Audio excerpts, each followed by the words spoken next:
The first sign was the sound. Not a boom, not thunder. More like the air tearing the wrong way.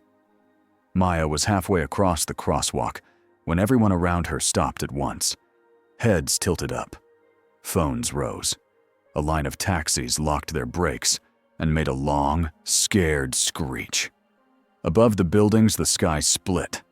It looked like a crack of bright gold and cold blue, hanging in the air like a wound. Wind pushed down from it, strong enough to shove paper cups and loose trash along the street. Maya's job was to keep people moving. That was what her vest meant. Emergency response, clear lanes, help the injured. She had done this in New York long enough to know two things. 1, the city had seen worse. 2, the city never ran out of new ways to surprise you. Back, she told a cluster of tourists frozen in the middle of the street. Back to the sidewalk. Now. They didn't hear her. They were staring up. Something fell out of the crack. At first it was just a dark shape, spinning too fast. Then it got closer, and Maya saw metal, leather, and a flash of red and blue cloth. A person. The person hit the air above the street and did not flail. She turned in mid-drop like she had been falling her whole life, her boots angled down, her arms spread, not like panic, but like balance. And then she landed. It was not a soft landing. The pavement jumped. A ring of dust kicked out. A nearby street sign bent from the shock. The woman rose from a crouch as if nothing had happened. Tall, strong, dark hair pulled back, a sword on her back, a shield on her arm. Her eyes moved fast, taking in faces, cars, building edges, rooftops. Maya's brain tried to label her as a cosplayer, or a stunt performer, or a very brave idiot. Then a second thing fell. Something bigger. A chunk of metal, as wide as a car hood, tumbling end over end from the crack. People screamed and ran. The woman looked up, then moved. She crossed the street faster than Maya could track. One moment she was near the crater. The next, she was under the falling metal. Feet planted, one hand up. She caught it. Not slowed it down. Not redirected it a little.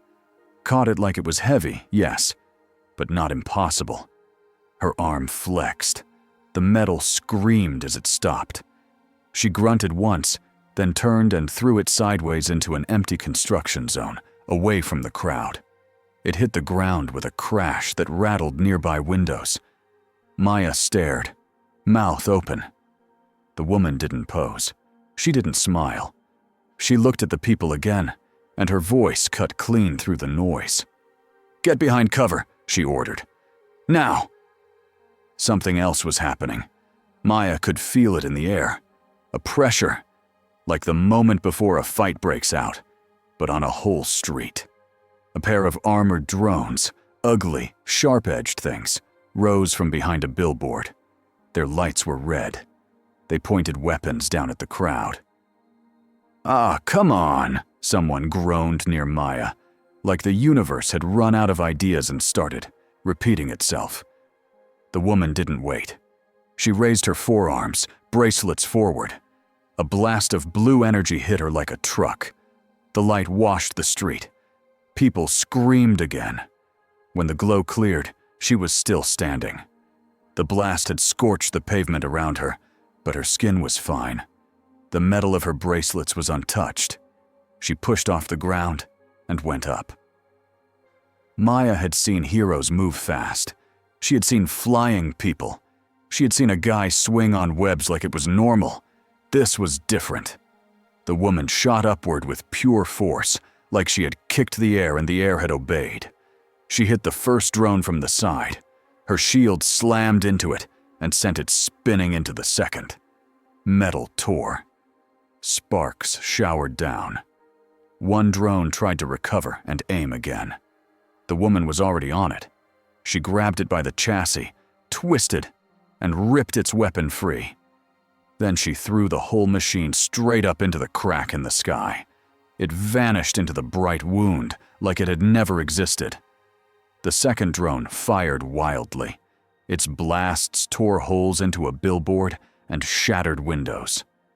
The woman dropped back down between it and the crowd. She didn't look angry. She looked focused, like this was a duty. The drone charged energy for a final shot. The woman snapped her arm out, and something golden flashed. A rope, a shining line that cut through the air and wrapped the drone in one smooth motion. The drone jerked, like it had been yanked by a giant hand. Its lights flickered, its weapon lowered. It stopped firing. Maya blinked hard. The golden rope glowed for 1 second, then dulled, like it was just a simple cord again. The woman pulled. The drone slid across the pavement, scraping and sparking, and slammed into a concrete barrier. It went still.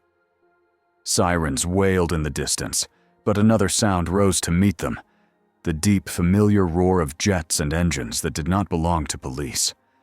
Maya looked up and saw a red and gold figure streaking between buildings. A blue and red shield flashed in the sunlight as a man landed on a rooftop edge. And higher still, like a bright star with a human shape, someone hovered and watched the street with hard, trained eyes. The Avengers. Maya should have felt relief. Instead, she felt something else, because the woman in the street did not turn and bow, and she did not run. She faced them like an equal. Above them all, the crack in the sky shivered, and for 1 second, Maya thought she saw a shadow behind it, something watching from the other side. Then the crack snapped shut, like a door locking, and Maya realized, with a cold wave in her stomach, that the strange warrior woman was still here, and something out there had noticed. Steve Rogers landed lightly, shield already up. He took in the scene fast. Damaged street, frightened civilians, 2 dead drones, and the woman standing in the middle like she had been born there. Tony came in with more drama, because Tony always did. He hovered in for half, a second, then dropped to the ground with a metallic thud. Carol didn't bother with the ground. She hovered above, arms loose at her sides, like a person trying very hard to look calm while ready to hit a meteor. Steve lifted one hand, palm out. A peace sign, but also a don't move. "Ma'am," he called, loud enough to carry. "Are you hurt?" The woman's eyes flicked to him, then to Tony, then up to Carol, then to the civilians behind her, still moving, still trying to get away. "I'm not hurt," she said. Her voice was clear. Not cold, not friendly. Honest. Steve liked honest. "I'm Captain. I know who you are," she cut in, then paused, like she realized how that sounded. "I've seen your kind before. Not you, but heroes who wear symbols." Tony's helmet faceplate slid back. He stared at her sword like it had personally insulted him. "Okay," Tony said. "So you're not from around here." The woman didn't answer right away. She looked at the destroyed drones, and then at the spot in the sky where the crack had been. "I was taken," she said simply. "Pulled through a tear." Carol lowered a few feet. "Who pulled you?" The woman's jaw tightened. "I do not know." Steve took a small step closer. He kept his body loose, not threatening. He had learned a long time ago that posture was a language. "What's your name?" he asked. The woman hesitated. It was the first time she looked uncertain. Then she said, "Diana." Tony snorted. "Just Diana?" Diana's eyes narrowed. "On my island, that is enough." Tony opened his mouth, ready to push, but Steve held up a hand toward him without looking away. "Okay, Diana," Steve said. "We're going to make sure you're safe, but we also need to know what happened. Those drones weren't normal tech." Diana's gaze went to Steve's shield. She studied the scratches, the way he held it, the way his feet were placed. Her expression softened by a hair. "You protect," she said. Steve nodded once. "That's the job." A sudden shout rose from the far end of the street. Someone pointed. Another drone, smaller, half-damaged, crawled out from behind a wrecked taxi. Its weapon sparked, trying to charge. Carol moved first, a bright blur. Diana moved at the same time. Carol's hand reached out to blast. Diana's bracelet snapped up to block, not Carol, but the drone's unstable energy as it exploded on its own.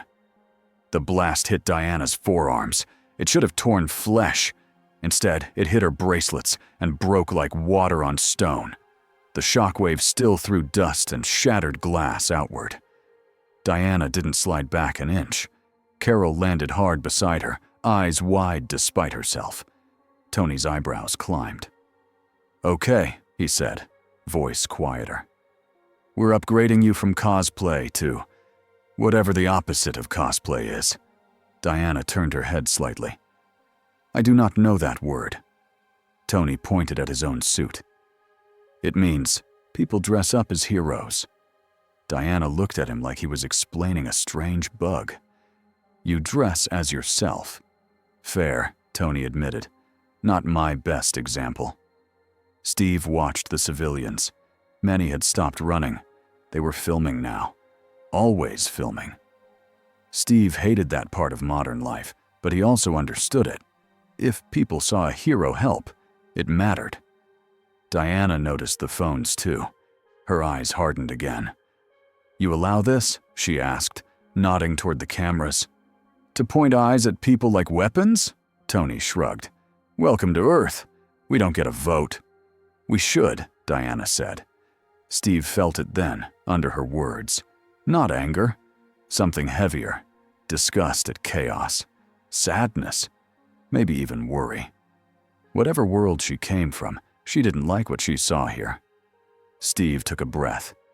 "Diana, we're going to take you somewhere safe. We can talk. We can figure out how you got here." Carol's eyes stayed on Diana. "And if she doesn't want to go?" Diana met Carol's stare without flinching. "I will go," she said.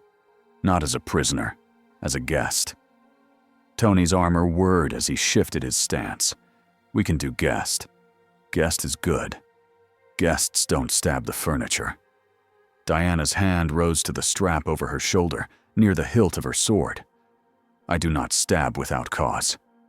Steve stepped between them by a half step, careful, calm. "We believe you," Steve said, and he meant it. "Come with us." Diana looked at him for another long second, then nodded once. As they moved, Steve glanced up at the sky again. He had seen portals. He had seen cosmic events. He had seen gods. But something about the way that crack had closed, fast, clean, final, made his skin itch. It felt less like an accident, and more like a choice.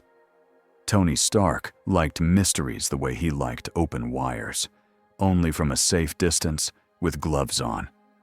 In the Quinjet, he watched Diana without pretending he wasn't watching. He ran a quick scan with his suit's sensors anyway, because he was Tony Stark, and he did not do blind trust unless it was his own bad idea. The readout made his stomach tighten. Bone density, off the charts. Muscle performance, not normal human, not even enhanced human. Energy signature, weird. Not cosmic in the Captain Marvel way. Not gamma. Not clean tech. Old. Like a thing that had been strong for a long time. Diana sat with her back straight, hands resting on her thighs. She didn't fidget. She didn't look out the window like a tourist. She watched the team, like she was learning a battlefield. Tony leaned forward. "So," he said, cheerful on purpose. "Diana, you said island. You said you were pulled through a tear. Any chance you're going to tell us where that island is?" Diana's eyes moved to him slowly. "No." Tony blinked. "Oh, okay. That's a firm no." "It is protected," Diana said. "It is not yours to know." Tony's smile thinned, but he kept it. "Just checking." Fury sat in the corner like a shadow that had learned to speak. He watched Diana like she was a bomb with perfect manners. Steve sat between them, like he was trying to be the bridge in a room that wanted to split. Carol stood by the ramp, arms crossed. Her stare never softened. Strange wasn't on the jet.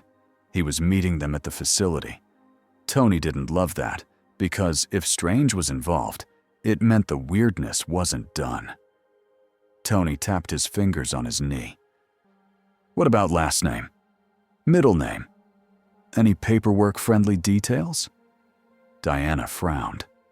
Why do you ask this? Tony pointed at his own chest. Because our world is run by forms, rules, and things that make no sense. If you don't have a legal identity, you can't even get a library card. Diana stared, like the idea of a library card being blocked by law was a serious moral problem. That is strange. Tell me about it, Tony said. Fury's voice was low. She needs a designation.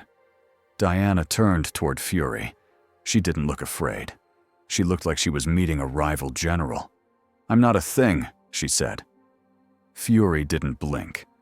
In my world, if you don't choose a label, someone else chooses one for you. Steve cut in gently. We'll figure it out. Diana's gaze returned to Steve, and again, that small softening, like she trusted him more than the others, and maybe she didn't even know why. Tony filed that away. It was useful information, and it made him uneasy, because it meant the soldier with the good heart was about to make himself responsible for a godlike stranger. The Quinjet touched down at the Avengers facility. Doors opened. Cold air rushed in. Tony walked out first because he liked controlling the first impression. The building was clean and bright. Security teams moved with quiet speed. Cameras followed them. Diana paused at the bottom of the ramp and looked around. The facility was built for war, even if it called itself defense. Tony watched her eyes track escape routes, vantage points, guard positions. Homie, he said lightly, you can stop mapping the place. If you wanted to take it, you already could have taken it on the street. Diana looked at him. If I wanted to take it, you would be dead before you finished that sentence. Tony felt his smile freeze for half a second. Then he laughed, because that was the best option. Okay, he said. Good. Great. Love this conversation. Diana didn't smile. She wasn't joking. That was what scared him. Not her threat, her certainty. Nick Fury waited until the doors were sealed before he spoke. He chose a room that wasn't a prison cell, but could become one. Thick walls, reinforced glass, enough space for people to stand without crowding. 2 agents stood outside. They were good agents. Fury still knew they would not matter if Diana decided to leave. He did not like situations where his best people did not matter. Diana stood in the middle of the room and looked at the glass like she could see the screws behind it. Tony and Steve were inside with her. Carol stayed near the door. Fury watched from the other side, with a speaker and a camera. Strange arrived a minute later, stepping into the room like he had been there all day. He nodded once to Fury through the glass, then to Tony and Steve. His eyes went to Diana. He didn't look impressed. He looked cautious in a very specific way, like he recognized the shape of trouble. Diana of, Strange asked. Diana's chin lifted. Themyscira. Tony glanced at Steve. Steve raised his eyebrows like, that's new. Fury spoke into the intercom. That's your island. It is, Diana said. And it's hidden, Fury said. Yes. Fury watched her face for any twitch, any sign of a lie. Nothing. He had met excellent liars. He had met aliens with false smiles. He had met geniuses who lied like breathing. Diana didn't feel like any of them. She felt like someone who didn't practice deception because she didn't respect it. That made her dangerous in a different way. You came through a tear, Fury said. What caused it? Diana's eyes went distant. I was fighting something that should not exist in our world, a thing that eats truth. It opened a wound in the air. I went through to stop it. The wound closed behind me. Strange's eyes narrowed. A thing that eats truth. Diana looked at him, surprised. You understand? I understand the idea, Strange said carefully. not the details. Tony leaned in. Wait. Eats truth is. That's a sentence I wish I could delete from my brain. Carol spoke for the first time. So you followed it, and you got stuck here. Diana nodded once. Yes. Steve's voice was soft. Do you want to go home? Diana's eyes flickered. That was the first time her calm cracked. I have duties, she said. That was all. Fury leaned back. He didn't like the word duties. It meant obligations that did not include him. Strange stepped closer to Diana. May I examine you? He asked. Magically. I can tell if something is attached to you. A curse, a beacon, a spell that could pull other things in. Diana studied him. You are a sorcerer. Yes, Strange said.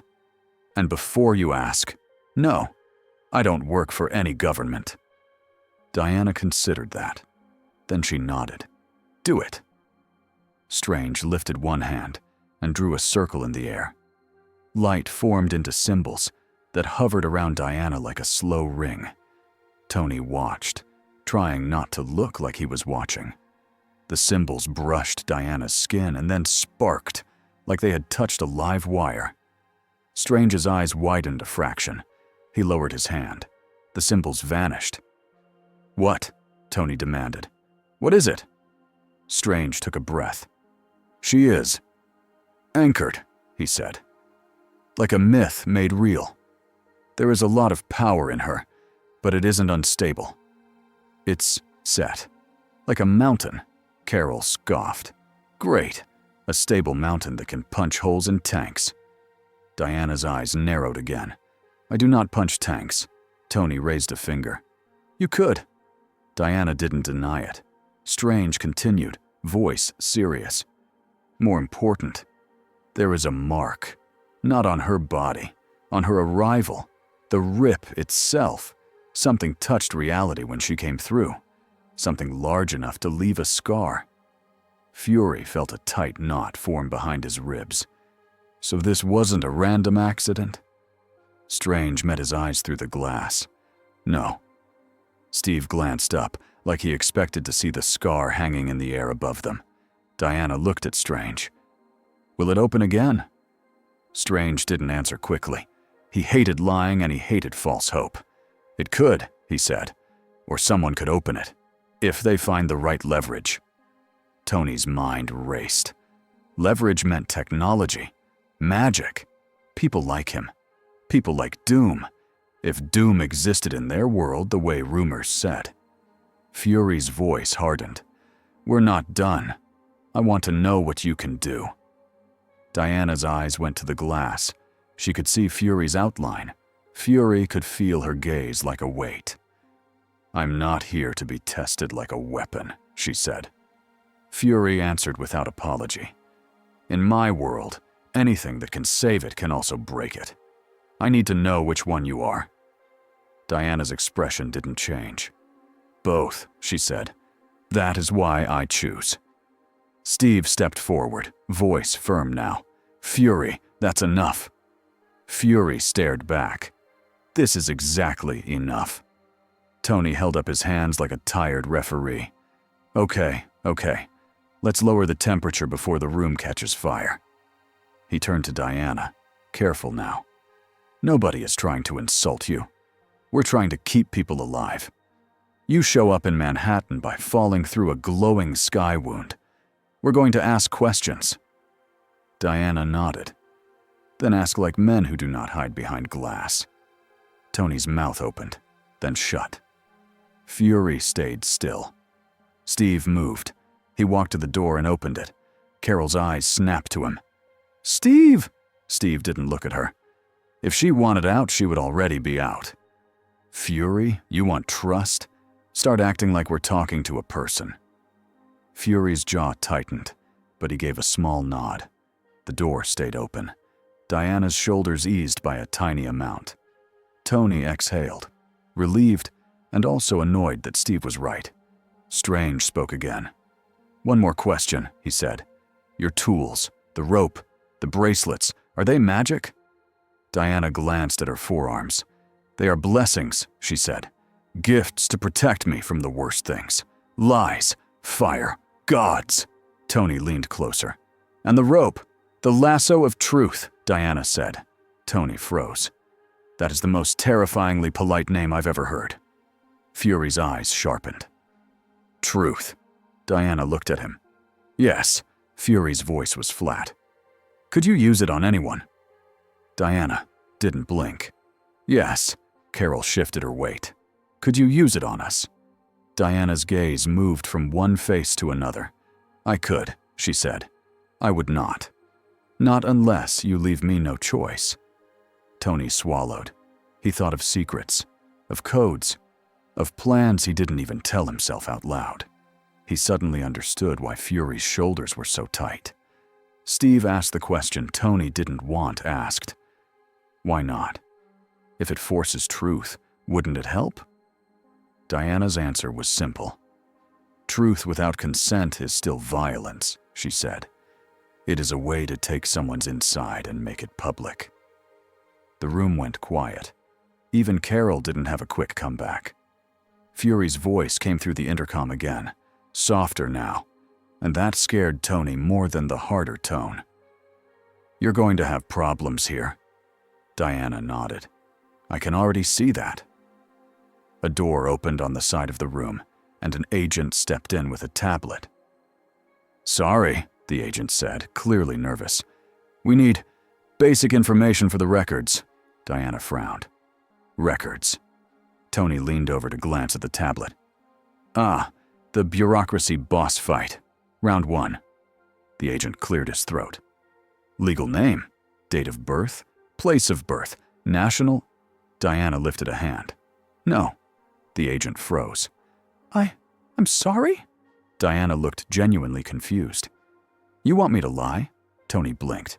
No, we want you to fill boxes. Your boxes require lies, Diana said. Steve rubbed his forehead once, like he could already feel the headache. Tony grabbed the tablet, typed fast, and shoved it back to the agent. Put Diana, last name, N.A., birthplace, unknown, nationality, complicated, date of birth, very. The agent stared. Sir, that's not. Tony smiled wide. It's exactly what it is. Diana watched this exchange like she was seeing a new kind of monster.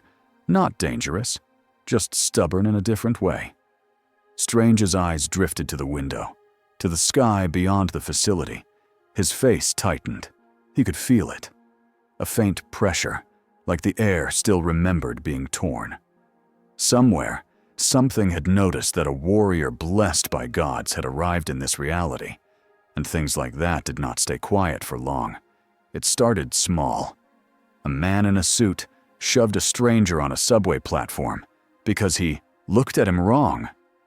Two people who had been friends for years screamed at each other in the street like they were strangers. A soldier at a recruiting office punched a wall and laughed when his knuckles bled. In the Avengers facility, the first report came in as a single sentence on a screen. Unusual, spike and violent incidents. Citywide. Dr. Strange felt the change like a sour note in a song. He stood alone in a quiet hall, eyes half closed. He listened, not with ears, but with the part of him that could sense magic pressed against the world. It was not a spell in one place. It was a mood spread over a city, a push, a hand on the back of thousands of minds, guiding them toward anger. Thor arrived behind him, boots heavy on the floor. Strange didn't turn.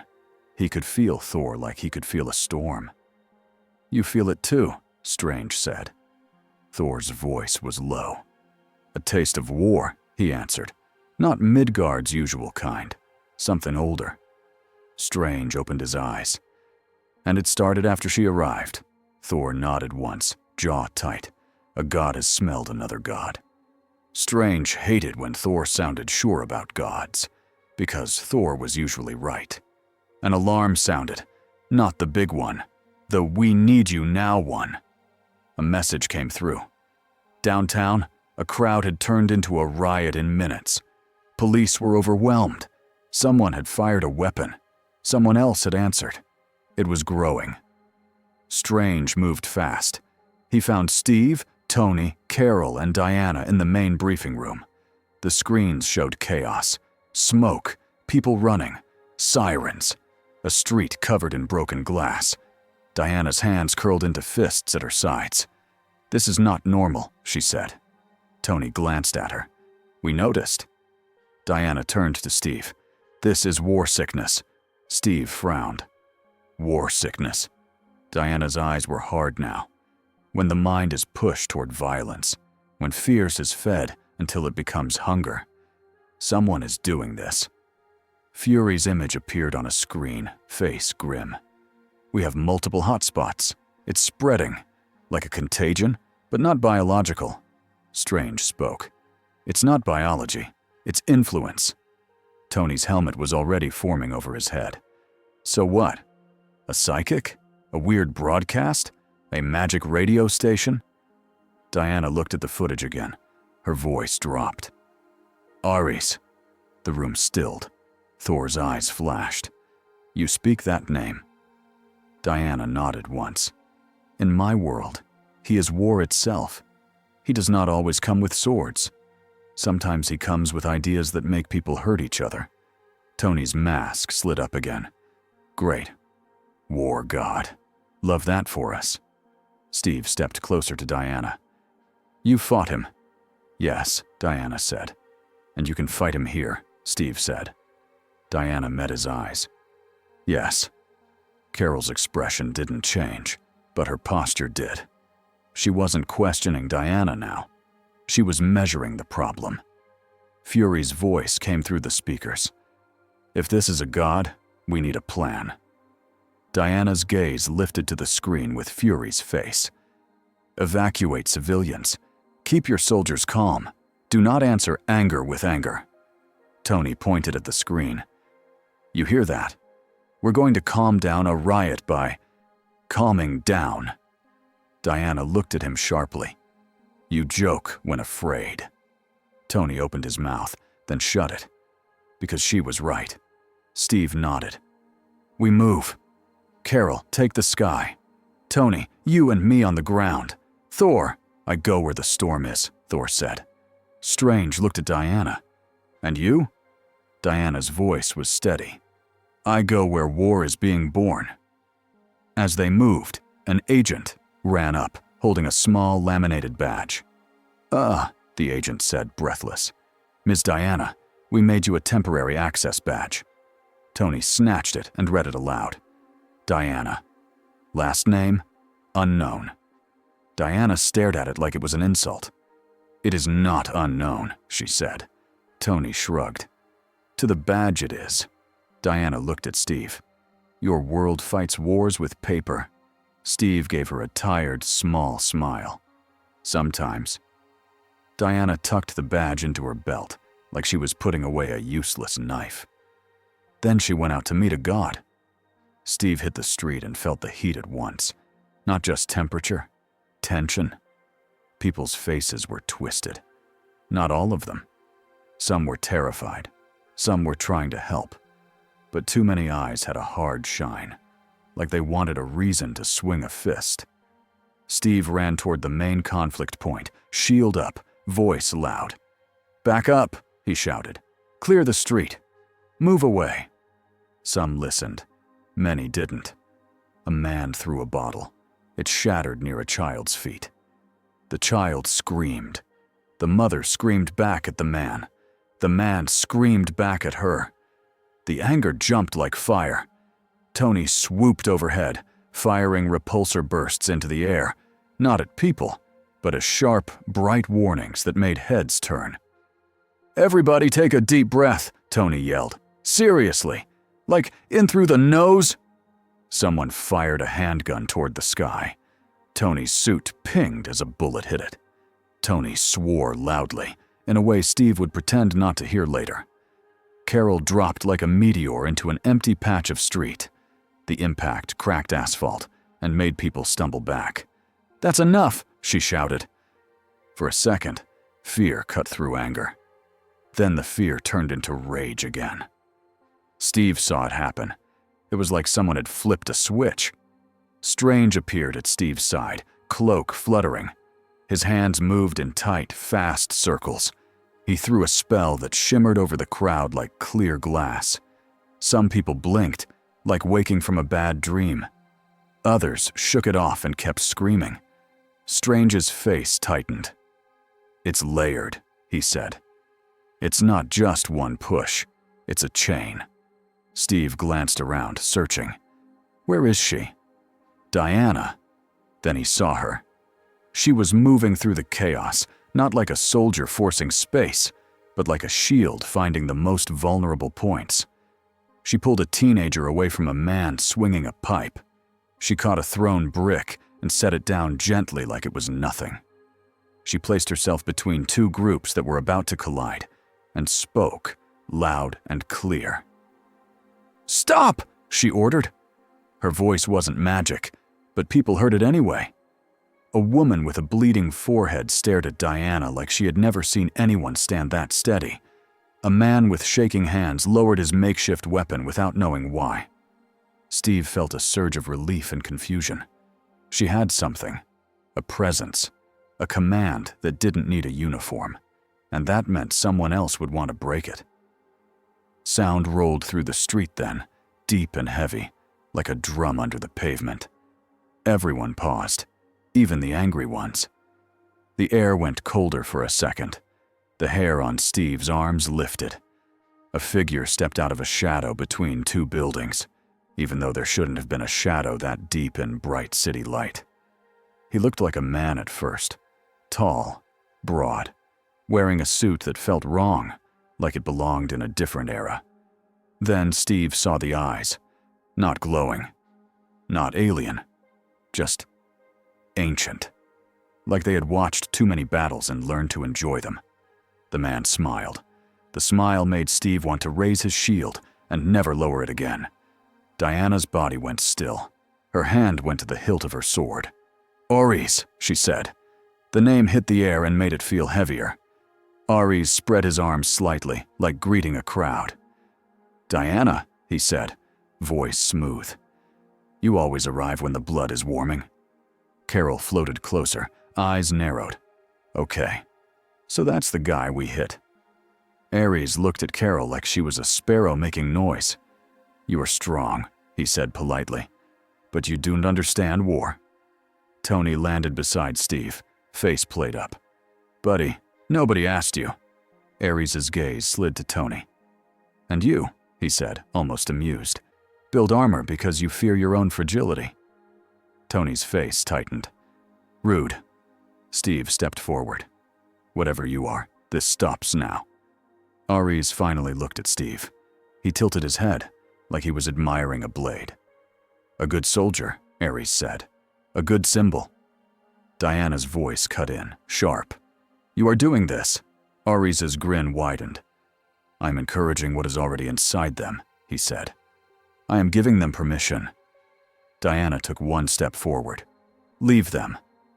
Ares' eyes gleamed. "Or what?" he asked, and the question was not mockery. It was an invitation. Diana's sword slid free with a clean ring of metal. Steve's heart hammered. He had seen Thor fight.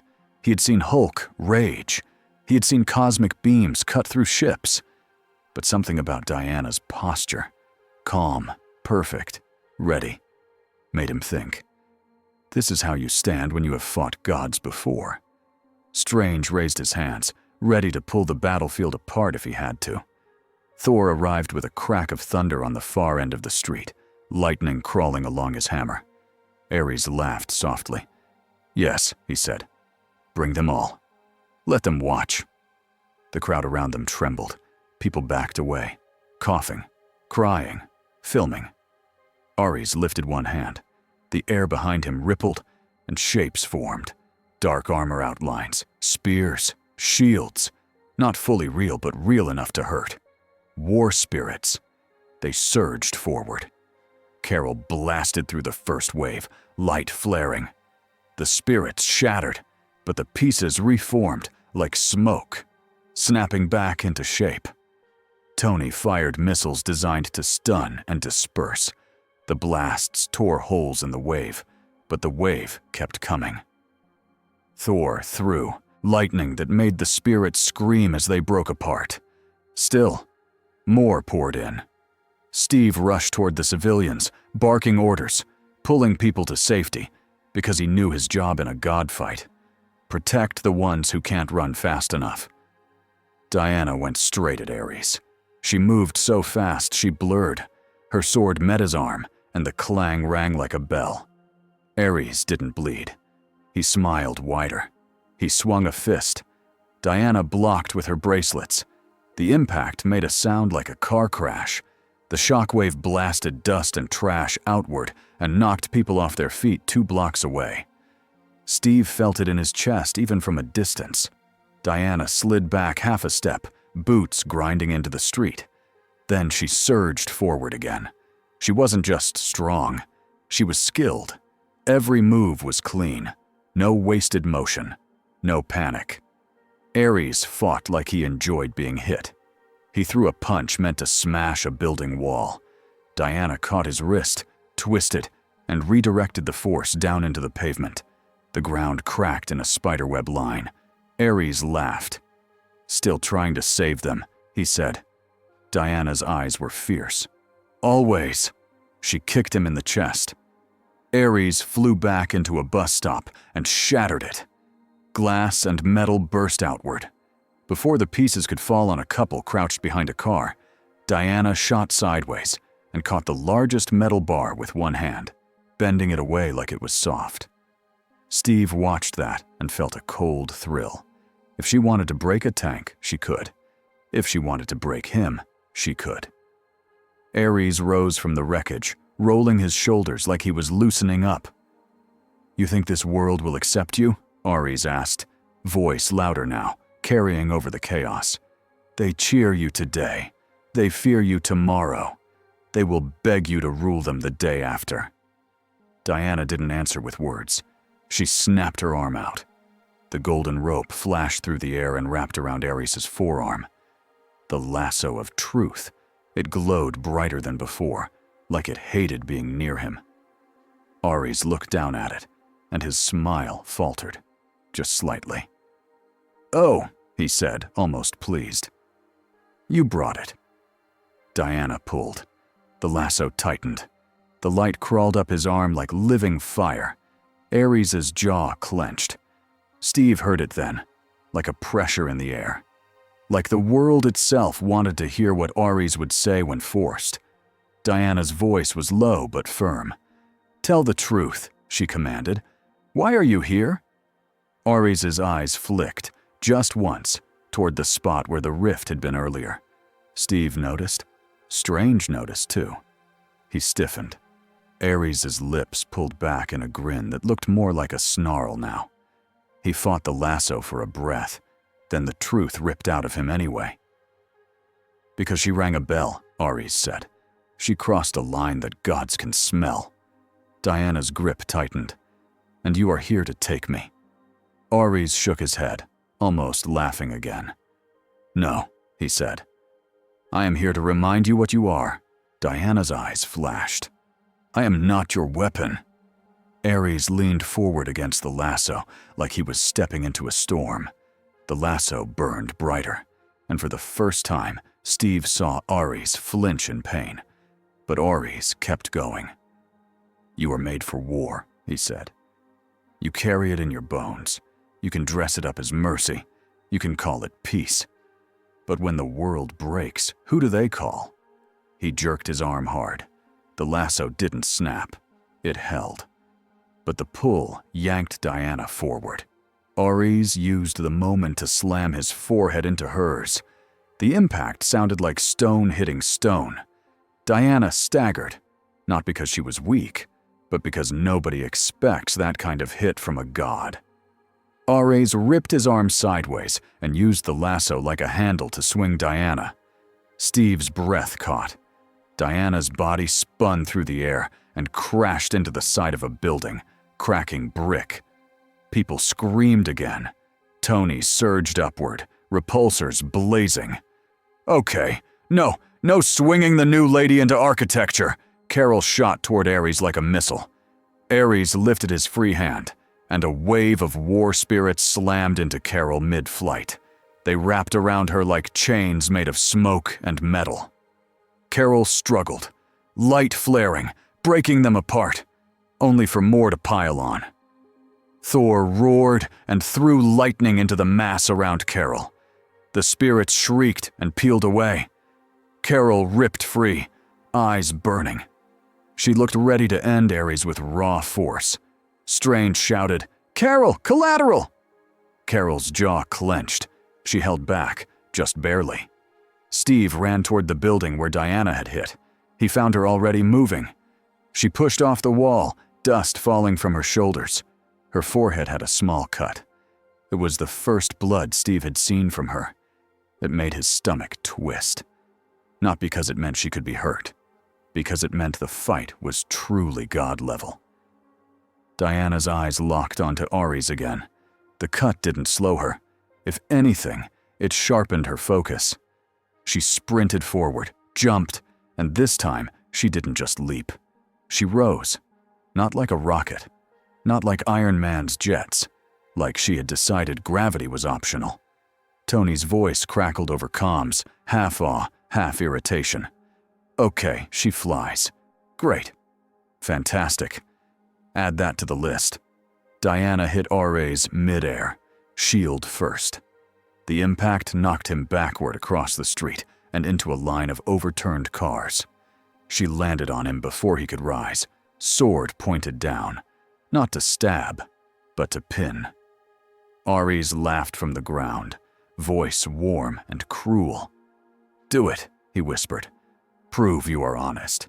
Diana's hand trembled once. Steve saw that and knew what it meant, not fear. Choice. Diana's jaw tightened. She did not stab. Instead, she planted her feet, pulled the lasso tighter, and spoke so only Ares could hear. "Truth," she said, "not war." Ares' smile thinned. Diana yanked him up by the lasso and dragged him away from the cars, away from civilians, toward an empty intersection. It was battlefield control. Simple, smart, clean. Ares planted his feet and stopped, like an anchor. He raised both hands slowly.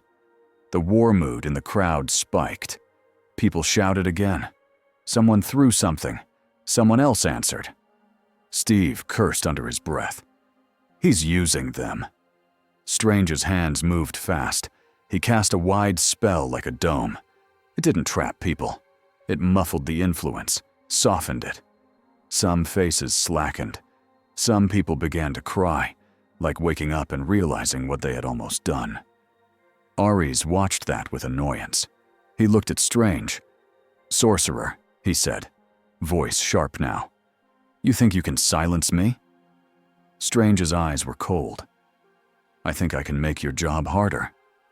Ares' gaze returned to Diana. "You see?" he asked her. "This world loves secrets. It hides its wars behind clean words. You want peace? You will have to break them." Diana's voice was steady. "I will not become you to stop you." Ares' eyes gleamed. "Then you will fail," he said. Diana snapped the lasso again, tighter, and Ares' chest rose like he was fighting a weight. She forced the truth out of him a second time. "Why did you spike the city?" she demanded. Ares gritted his teeth. The lasso burned brighter. "Because it works," he said, anger slipping through. "Because they like it. Because anger is easy." Diana's eyes flashed with pain, not for herself, but for the people. Steve felt it too, the sick truth of it. Ares leaned forward, voice lowering, trying to make it personal. "You could end this," he murmured. "Rule them. Make them good. Make them quiet." Diana's mouth tightened. The temptation was real. Steve could see it. Not because she wanted power, but because she hated suffering. Tony's voice came through comms, tense. Team? There are drones on social and news already. This is live." Diana's eyes flicked to the cameras at the edges of the street. Phones held up like tiny judging eyes. She didn't flinch. She made her choice in full view. She loosened the lasso a fraction, just enough to speak without forcing. "You are a lie," Diana told Oris. "War is not truth. War is a failure of truth." Oris's eyes narrowed. "Careful," he warned. Diana raised her voice then, not for Ares, but for the crowd. "You are not monsters," she called to them. "You are scared. You are hurt. Someone is pushing you. Fight that push." Some people stared at her like they couldn't understand. Others lowered their hands. A man who had been about to swing a pipe dropped it and covered his face, shaking. Ares's expression hardened. He yanked against the lasso with sudden force. The rope snapped free, not because it broke, but because he used a surge of war energy that shoved reality around his arm like armor. He stepped back, rubbing his wrist where the lasso had burned him. Diana held her stance, ready. Ares smiled again, but now it was colder. "You have not changed," he said. "Good. That makes you more interesting." He lifted his hand. The war spirit surged one last time, not at the heroes, but upward, like smoke being pulled into a vent. They streamed into the sky and vanished, carrying the war mood with them. The crowd blinked like waking up. Silence fell in broken pieces. Sirens grew louder as police and medics finally reached the center of the chaos. Ares stepped backward into the deep shadow between buildings. "You are a bell, Diana," he said, "and bells are meant to be answered." Diana lunged. Ares vanished, not in a puff of smoke, not with a portal. He simply wasn't there anymore, like war itself had decided to move to another room. Diana stood in the intersection, breathing hard for the first time since she arrived. Steve approached, careful. "Are you okay?" Diana looked at the people around them, shaking, crying, hugging, staring. "I stopped to wave," she said. "Not the sea." Tony landed beside them, suit dented, voice tight. "We need to talk about the part where a war god just casually used Manhattan as a mood ring." Carol hovered a few feet away, eyes still sharp. "And the part where she made him talk," she said, looking at the lasso on Diana's hip. Diana met Carol's eyes. "I did not break him," she said. "I only forced him to face what he is." Thor stepped forward, voice low. "He retreated," he said. "That is not defeat." "No," Diana agreed. "It is a message."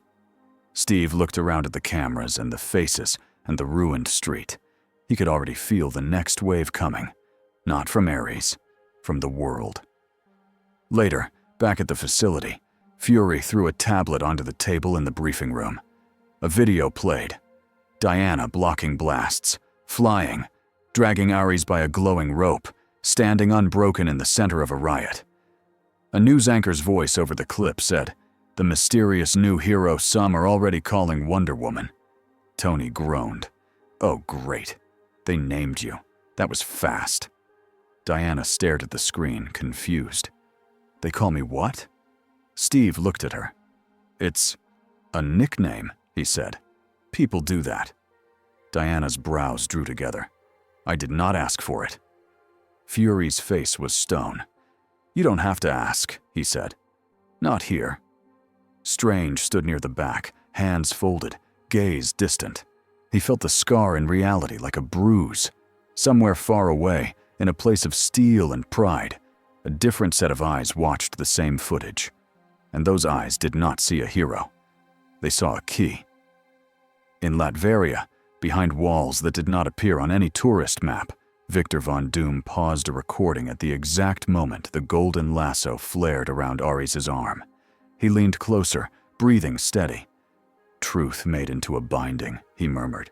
"Divine restraint." He looked to a second screen showing faint readings taken from the moment the sky crack had opened.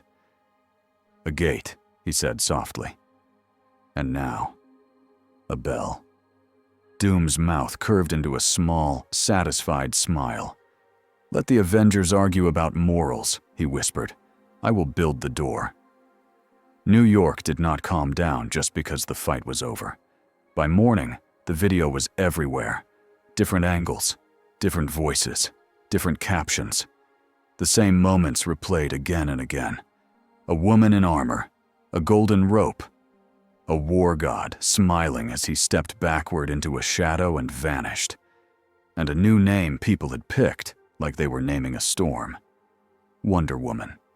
Nick Fury watched the clips with no sound. He did not need the audio. He could read fear in people's faces. He could read hope, too. Hope was the tricky one. Hope made crowds run toward danger. An aide stood near the door, holding a tablet. The secretary is asking if she's ours. Fury didn't look away from the screen. She's not anyone's. The aide swallowed. They want an answer. Fury's one good eye narrowed. Tell them the truth. Tell them we don't know what she is yet. The aide hesitated. Sir, the truth doesn't play well on TV. Fury finally turned his head. His voice stayed even. Then they can learn. When the aide left, Fury leaned back in his chair and stared at the ceiling. Power like Diana's did not fit inside any system he knew. That was the problem. Systems survived by putting labels on things. Asset, threat, ally, prisoner. Diana was none of those, or she could be all of them, depending on the day. Fury rose and walked to the glass wall that looked out over the facility. Agents moved below like ants in a clean hive. Efficient, controlled. He liked control. Then he remembered Diana's calm face when she said, "Both. That is why I choose." Fury hated that line, because it was true. Steve Rogers sat at the long table in the briefing room with a cup of coffee he hadn't touched. Tony had 3 screens up at once, scrolling news, thermal scans, and his own suit telemetry from the fight. Carol stood by the window with her arms crossed, like she was guarding the sunlight. Thor sat too, but his chair creaked under his weight, and he looked like a storm being asked to sit politely. Diana stood at the end of the table, not sitting. She watched the room like she was waiting for someone to speak honestly. Strange arrived last. He didn't rush. He never rushed, unless reality itself was on fire. Fury entered without knocking, because he didn't knock in his own house. "All right," Fury said. "We have a new variable. We have a God problem, and we have a city that just watched it happen." Tony lifted a hand. Quick note. Variable is not the nicest word when the variable can bench press a bus. Diana's eyes slid to Tony. "Do not call me a thing." Tony's hand lowered. "Noted." Fury didn't soften. "We need to talk about the rope." Diana's jaw tightened at once. "The lasso of truth." "Exactly," Fury said. "You used it on Ares. You forced answers." Diana's voice stayed steady. "Yes." Fury leaned forward. "Then you can use it on other people who lie.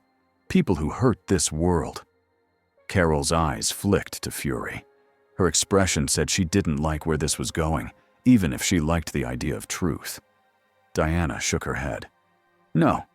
Fury's tone sharpened. "No?" Diana's gaze did not drop. "Truth without consent is still violence. I told you." Fury's mouth tightened. "You don't get to decide that for my world." Diana took one step forward, not threatening, but the air shifted anyway. "Your world is not yours alone." Steve spoke before Fury could answer. "She's right. We can't turn a tool like that into policy." Fury's eye cut to Steve. "We have terrorists, aliens, criminals with powers. We have people who can erase cities. And you're worried about policy." Steve's voice stayed calm, but it turned firm. "I'm worried about becoming the thing we fight." Tony cleared his throat. "For the record, I also worry about that. Usually at 3 a.m. Then I build something. It helps me not panic." Diana looked at Tony. "You build cages to calm fear." Tony blinked. Wow, okay. You're perceptive, Thor rumbled softly, almost like laughter. She speaks as a warrior priestess Stark. Words strike like blades. Tony pointed at Thor. Don't encourage her. I bruise emotionally. Strange cut through the noise. This argument will not matter if the scar opens again. Everyone turned to him. Strange's face was hard. When she arrived, reality tore. It closed, yes, but it left a mark. Something touched the edges of the tear.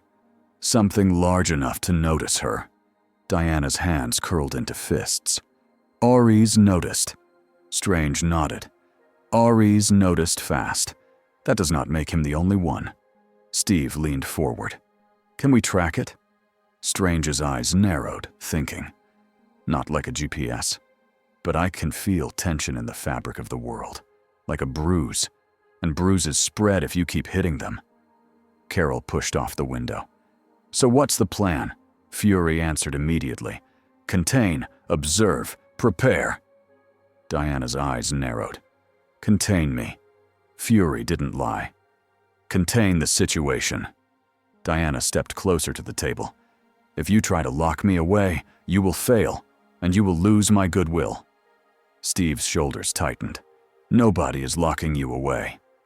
Fury stared at Steve for a long beat, then at Diana. Then we do it the other way. We keep you close. We learn. We don't let you become a public symbol that starts wars.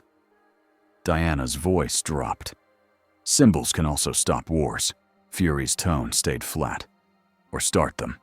People fear what they can't control. Tony let out a long breath and tapped a screen. Speaking of control, you're trending in 12 languages. Diana blinked. Trending? Tony waved a hand. It means your name is being shouted by the internet. I did not give them my name, Diana said. They made one, Tony replied. That's also something humans do. They label storms. They label fear. It makes them feel taller. Diana's face hardened. I do not want worship. Thor's gaze softened. Midgard worships many things without meaning to. Steve looked at Diana. People saw you save them. That matters. Diana's eyes met his. Then they should learn what saving truly costs. Fury straightened. We're not done. Diana, you will operate with supervision. Diana's brow lifted. Supervision. Tony leaned in as if sharing a secret. He means babysitting. Diana looked like she might argue again, but Steve spoke, gentle. It's not about trust. It's about coordination. This world has rules. Diana's voice was quiet now. Your rules are written by people who lie. Fury didn't deny it. And that's why I'm still alive. Silence held for a moment.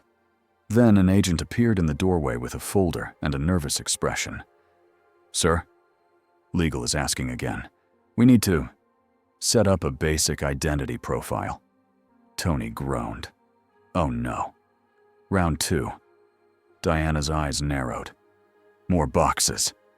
The agent held up the folder like it might bite him. We can make it temporary. Just enough to pretend I belong to your system, Diana said. The agent swallowed hard and looked at Steve for help. Steve gave him a sympathetic look, then turned back to Diana. We can do it in a way that doesn't dishonor you, Steve said. An alias, for safety. Diana hesitated. A false name. Tony spread his hands. A protective name. Like a cloak. Diana looked at Strange. Is it wrong? Strange answered carefully. In this world, names are used as keys. Sometimes you give a key only to people you trust. Sometimes you use a different key in public, so no one can break your door. Diana breathed out slowly. Then, I will choose the cloak myself. Fury nodded once. Fine. Tony brightened. Too fast. Great. Pick something that fits on a badge. Diana stared at him. Why are your badges so small? Tony's smile faltered. Because we hate ourselves. Later, Tony stood alone in his lab. The room smelled like metal and clean air. Tools moved on rails. Screens hovered in soft light. It was a place where he could translate fear into math. He replayed the moment Diana blocked Ares' strike. Frame by frame, he measured the shockwave. He measured the stress on the street. He measured the force of the bracelet's deflection. His system's final estimate made his throat tighten. "That's not a punch," he whispered. "That's a disaster." He was not thinking about how to beat her in a fair fight. Tony didn't believe in fair fights. He believed in living. He started sketching. Not a weapon. Not a kill switch. He refused to even go there because that path ended with him becoming something he hated. He built a contingency that was a question, not an answer. A layered field that could slow movement, distort balance, reduce kinetic force. A net, not a blade. Something that might buy time if Diana ever lost control, or if someone else ever controlled her. Tony paused with the stylus hovering. He thought of her eyes when she said, "Truth without consent was violence." He thought of Fury, asking for the lasso like it was a tool in a drawer. He thought of Steve standing between them, trying to keep the room from breaking. Tony's stomach churned. "Why do I always end up in the middle of moral debates?" he muttered, then answered himself, "Because I keep building the furniture." A notification flashed. Public name, Wonder Woman unconfirmed origin unknown power source. Global reaction. Divided, Tony stared at the words, unknown power source, like they were a personal insult. He opened another window and typed a single phrase into an encrypted search. Victor Von Doom Energy Research. Nothing official came back, just rumors, white papers that vanished, stories of machines and magic, and a country that didn't let outsiders in. Tony's jaw tightened. He didn't like mysteries that had names. Diana did not stay inside the facility. Steve found her at the edge of the compound, near the trees and the fence line, staring out at the world beyond. He approached slowly, like you approach someone who is holding grief. "You can't just walk off," Steve said. Diana didn't turn. "Your world is hurting." Steve stood beside her. "It always is." Diana finally looked at him. "Do you accept that?" Steve stared ahead. "No," he said. "But I understand it. People are complicated." Diana's voice was quiet. "War is simple. It makes people feel like they are not complicated. That is why it spreads." Steve nodded once. "I've seen that." Diana's gaze sharpened. "Then you know why I cannot be your tool." Steve met her eyes. "I don't want you as a tool." Diana studied him for a long second, then nodded like she had decided something. "I will help," she said. "But I will help my way." Steve exhaled. Relief loosened his shoulders. "What's your way?" he asked. Diana turned and started walking toward the gate. "We go to the people who were harmed," she said. "We speak, we listen, we heal. If we do not, Ares wins even when he leaves." Steve followed, already reaching for his comm. Fury's going to hate this. Diana's lips twitched, almost a smile. He can hate it while it saves lives. In the city, Maya was on her third shift in 2 days when Diana walked into the temporary medical tent. Maya nearly dropped the box of bandages. The tent went quiet in a strange way. Not full silence.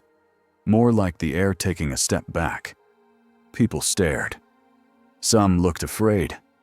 Some looked hopeful. One kid whispered, "That's her." Diana didn't pose. She didn't wave. She walked, straight to the injured, knelt down beside a man whose hands wouldn't stop shaking, and spoke softly. "You are safe," she said. The man's eyes darted around like he expected war to come through the canvas walls. I almost hit someone," he stammered. "I don't even know why. It was like a voice in your blood," Diana finished. He stared at her. Yes. Diana nodded as if confirming a diagnosis. That voice wasn't you. Maya watched Diana work, not with medicine, not with machines, with attention, with steady hands helping a nurse lift a patient, with calm words that slowed panic, with simple questions that made people feel seen. At one point, a woman with a bruised cheek began screaming at a paramedic, accusing him of lying about her son. Diana stepped between them, not threatening, just present. "Stop," she said. The woman's mouth kept moving, but the words stumbled. Her eyes flicked to Diana's face. Diana's tone stayed level. "You are afraid," she said. "You are turning fear into attack, because attack feels like control." The woman's eyes filled with tears. Her shoulders caved inward. "I can't breathe," she whispered. Diana lowered her voice. "Then breathe with me," she said, and she did it with her. In, out, slow, steady. Maya felt her own throat tighten, and she didn't know why, because it was so simple, and because it worked. When it was over, Maya found herself walking up to Diana like she had been pulled. Maya said. "Hi, I'm Maya. Emergency response." Diana turned toward her. "You were brave," she said. Maya laughed once, sharp and tired. "I don't think brave is the word. I was mostly trying not to get trampled." Diana's expression softened. "That is bravery." Maya hesitated. "Can I ask, what are you?" Diana looked around the tent at the people, the bandages, the blood, the shaking hands. "I am someone who hates war," she said. Maya blinked. "Okay, but..." Diana's gaze returned to Maya. "And I am someone who has fought it my whole life." Maya swallowed. "So you're a soldier?" Diana's jaw tightened. "No," she said. "A soldier fights for orders. I fight for people." Maya didn't know what to say to that.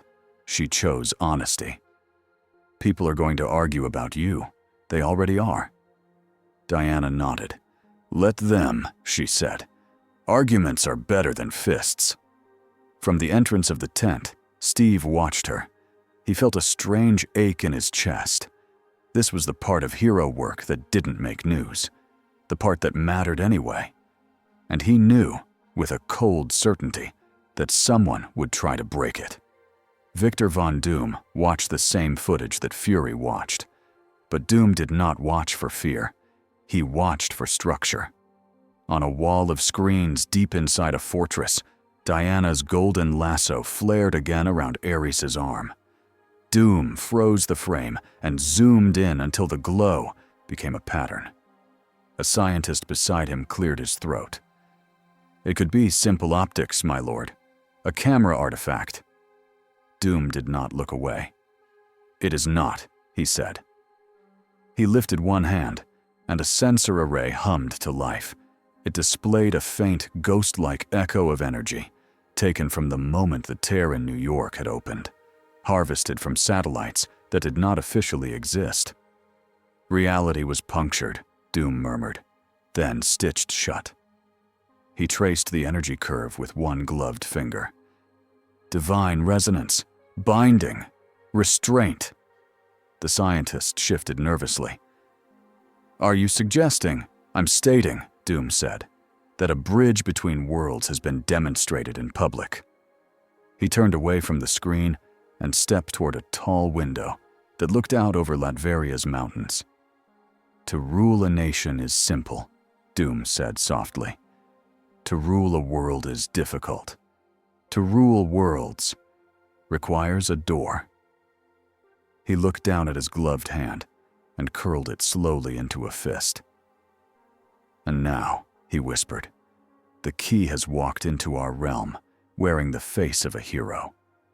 Another screen lit up with a live feed of the city's rising tensions, political analysis, diplomats making statements, military movements that pretended to be routine. Doom's mouth curved. "Let them fear her," he said. "Fear makes people predictable." He turned back to his scientist. Prepare the prototypes, Doom commanded, and send word. The scientist swallowed. To whom, my lord? Doom's eyes sharpened like knives. To war, he said. Dr. Strange stood on the facility roof late that night, coat flapping lightly in the wind. He did not sleep much when the universe felt bruised. He held his hand out toward the sky, fingers spread, sensing. The scar was there, thin, faint, like a line scratched into glass. He could feel pressure behind it, not pushing yet, just present. Like an eye behind a door. A sound reached him, soft, like a footstep that didn't belong on concrete. Strange turned. On the far edge of the roof, a figure stood where no one had been a moment ago. Tall, bald, cloaked, skin like pale stone, eyes that held galaxies, but no emotion. Strange's breath caught. He had read about him.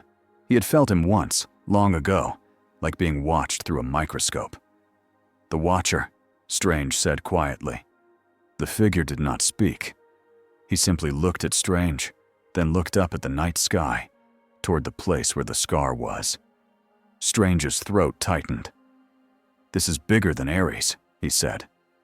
The Watcher's gaze returned to Strange for a single heartbeat. Then he vanished, as if he had never existed. Strange stood very still. The air felt colder. He didn't like being reminded that there were rules above his rules. He looked out over the dark city and whispered, "We are not alone." The pivot came fast. It always did. 2 days after Ares' attack, Fury slammed a report onto the table. Steve, Tony, Carol, Strange, Thor, and Diana were all present. Diana now wore a simpler jacket over her armor, like a compromise with modern life. It did not hide what she was. It just made her less likely to start a stampede when she walked into a room. Fury pointed at a map on the screen. An attack hit a convoy near a disputed border, he said. No one is claiming responsibility. Both sides are blaming each other. Tony squinted. That's classic. Fury's voice stayed grim. It's not just classic, it's accelerating. Troops mobilizing, leaders making speeches. The kind of speeches that make backing down feel like weakness. Diana's eyes hardened. War is being prepared. Carol leaned forward. Who benefits? Fury's mouth tightened. People who want the world distracted. People who want it divided. And he glanced at Diana. Diana finished it. Ares, Strange added quietly. And someone else who can use the chaos. Tony's stomach tightened. Doom again. Steve looked at the map. What's the path forward? Fury's answer came like a bullet. Covert ops. We identify the real attacker. We stop the next strike. We keep it quiet. Diana shook her head. Quiet is how wars grow, she said. Quiet is how liars win. Fury's eye narrowed. Sometimes quiet saves lives. Diana stepped closer to the table. And sometimes, quiet lets evil breathe. Steve felt the room tightening again. He saw Fury's need for control. He saw Diana's need for truth. He saw the gap between them widening like a crack. He made a choice. What if we do both? Steve said. We stop the next strike, and we bring the truth into the open before leaders make a mistake they can't undo. Fury's jaw clenched. With what? A speech? Diana's voice was steady. With presence, she said. Let me stand between them. Tony laughed once, sharp. You want to walk into a diplomatic crisis wearing a sword. Diana looked at him. I want to walk into it wearing honesty. Carol's eyes narrowed. You'll become a target. Diana nodded. Then the liar will show itself. Strange's voice was low. A public event also gives villains a stage. Diana met his gaze. Then we take the stage away from them. Fury stared at her for a long beat. Finally, he spoke. There's a summit in 3 days. At the UN. Emergency session. Leaders, diplomats, cameras, protesters outside. The perfect place for war to start. Tony muttered. Also the perfect place for the paperwork boss to spawn. Diana's brow furrowed. The UN, Steve explained simply. A place where nations talk. Diana nodded. Then we go. Fury's eye narrowed. You're not walking into the UN without control. Diana's voice stayed calm. Then, you will not stop war. The room held its breath. Fury leaned back and exhaled through his nose like he hated the universe personally. All right, he said at last. We go, but we go with rules. Diana lifted her chin. Speak them. Fury's voice hardened. No lasso on diplomats. Diana's eyes flashed. If they lie and people die, Fury cut in. No lasso. Unless someone asks for it. Unless they consent. Diana paused. Then she nodded once. Agreed. Tony raised a hand. And please, for the love of all things, do not stab anyone. Diana stared at him. Do you think I stab people in meetings? Tony shrugged. I don't know you yet. Diana's lips pressed together. Then learn faster. Steve almost smiled. Almost. Because he could feel the pressure behind everything now. This summit was not just a meeting. It was a trap waiting to be built. The United Nations building had seen wars begin and wars end. It had also seen people pretend they were not starting wars, while their hands were already reaching for weapons. Diana felt the weight of it as soon as she stepped onto the grounds. The air was full of voices, cameras, shouting crowds behind barricades, protest signs, flags, chants, and security. So much security. A guard stepped forward at the checkpoint and held out a hand. Identification, he said, automatic. Diana looked at him. I am Diana of Themyscira. The guard blinked. Okay, ma'am, but ID. Tony appeared at her side in a dark suit that looked like it had been ironed by robots. He held up a badge with a cheerful grin that didn't reach his eyes. Temporary diplomatic liaison, Tony said. She's with a special delegation. The guard stared at the badge. It says, he squinted. It says Diana. Last name, TBD. Tony nodded proudly. We're workshopping it. Diana's eyes narrowed. TBD, Tony whispered. To be determined. Diana's face went flat. Your world is insane. Steve stepped in before the guard decided to make this a bigger problem. She's with us, Steve said, showing his own clearance. The guard's eyes widened when he recognized Steve. He moved aside fast. Diana walked through, but her jaw was tight. She glanced at Tony. This is your battle? Tony sighed. This is the part of hero life nobody tells kids about. Carol hovered above the street outside, scanning crowds, eyes sharp. Thor walked with Strange, both of them quiet, sensing more than anyone else could see. Fury wasn't physically present, but his voice was in Steve's ear through the comm. Eyes open, Fury said. This place is a powder keg. Steve answered under his breath. We know. Diana did not need a comm to know. She felt it in the crowd's mood. Not full riot yet. But the edge was there, like dry grass waiting for a spark. Inside the building, the halls were bright and cold.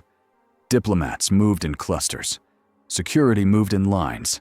Camera crews moved like schools of fish, always chasing the next reaction. Diana kept her posture calm and still. She did not look lost, but she did look unimpressed. Steve walked beside her. You okay? Diana's eyes tracked a politician shaking hands too hard, smiling too wide. These people speak peace with their mouths, while their eyes speak threat. Steve sighed. Yeah. Welcome. Tony leaned in. Try not to say that out loud on camera. Diana looked at him. Why?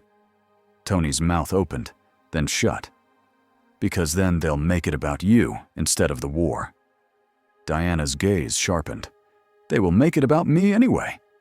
She wasn't wrong. As they neared the main chamber, a group of journalists spotted them.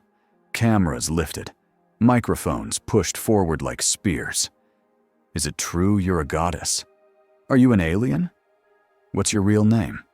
Are you working with the Avengers or with the US government? Diana stopped. Steve's shoulders tensed. He expected her to push through. Instead, Diana turned toward the microphones and spoke clearly. I am here to stop a war, she said. The reporters froze for half a second, surprised by how simple the answer was. A journalist pushed closer. Will you use your lasso to force leaders to tell the truth? Diana's eyes narrowed. She didn't like the word force. She chose her words carefully. Truth is not a trophy, she said. It is a duty. If anyone asks for truth, I will help them face it. Tony muttered. That was surprisingly good. Diana looked at him. I'm not foolish. Tony nodded. Also true. Steve guided her forward. Come on. They entered the chamber. The seats were filling. Flags stood tall. The air smelled like paper and perfume and stress. At the front, leaders and representatives prepared to speak. And somewhere in the building, hidden behind layers of security and walls, a quiet machine woke up. Victor Von Doom did not attend the summit in person. He did not need to. His eyes watched through drones the size of insects, through hacked feeds, through cameras that security did not know were compromised. He sat in a dark room surrounded by screens that showed different angles of the chamber. Diana stood there, unmistakable even in a crowd of suits and uniforms. Doom's voice was calm. Begin, he said. In a sealed maintenance corridor beneath the chamber, a panel slid open. A figure unfolded from the darkness. Metal, mask, cloak. Not Doom himself. A Doombot. Then another. Then another. They rose like soldiers from a coffin, their eyes lit green, and they moved toward the chamber in perfect silence. Doom watched Diana's posture shift even before any alarm sounded. She felt it. Her instincts were old. Good, Doom murmured. Show me. On another screen, far outside the building, a different force moved through the crowd. Not a machine, a mood, a ripple of anger that grew too fast. Ares was not visible. He didn't need to be. War was better when it wore 1,000 faces. Doom smiled behind his mask. Let them blame each other, he whispered. Let them shout. Let them fear. And while they look at the stage, he tapped to control. I will take the key. Steve's comm buzzed once. Strange's voice came through, low and tight. Something is moving under us. Steve's eyes narrowed. What? Strange was already lifting his hand slightly, sensing. Metal. Many. Controlled. Not normal security. Tony's faceplate slid down halfway, not fully closed. Ready. Please tell me it's not. The first explosion was not huge. It was clean. A blast in a side hall that blew a door inward and sent people screaming. Then a second blast. Then a third. The chamber doors shook. Security shouted. Leaders rose from their seats in panic. Diana moved first. She didn't run to fight. She ran to protect. A doorway burst open and a Doombot stepped in, raising an arm cannon toward the cluster of leaders at the front. Diana crossed the space in a blur. She threw her shield. It hit the Doombot's arm and knocked the cannon sideways, the blast tearing into the wall instead of the crowd. Concrete exploded. People screamed and ducked. Steve sprinted forward, shield up, yelling, "Evac! Move now!" Tony launched upward, repulsors flaring. "Okay, everybody keep calm, which is impossible, but try."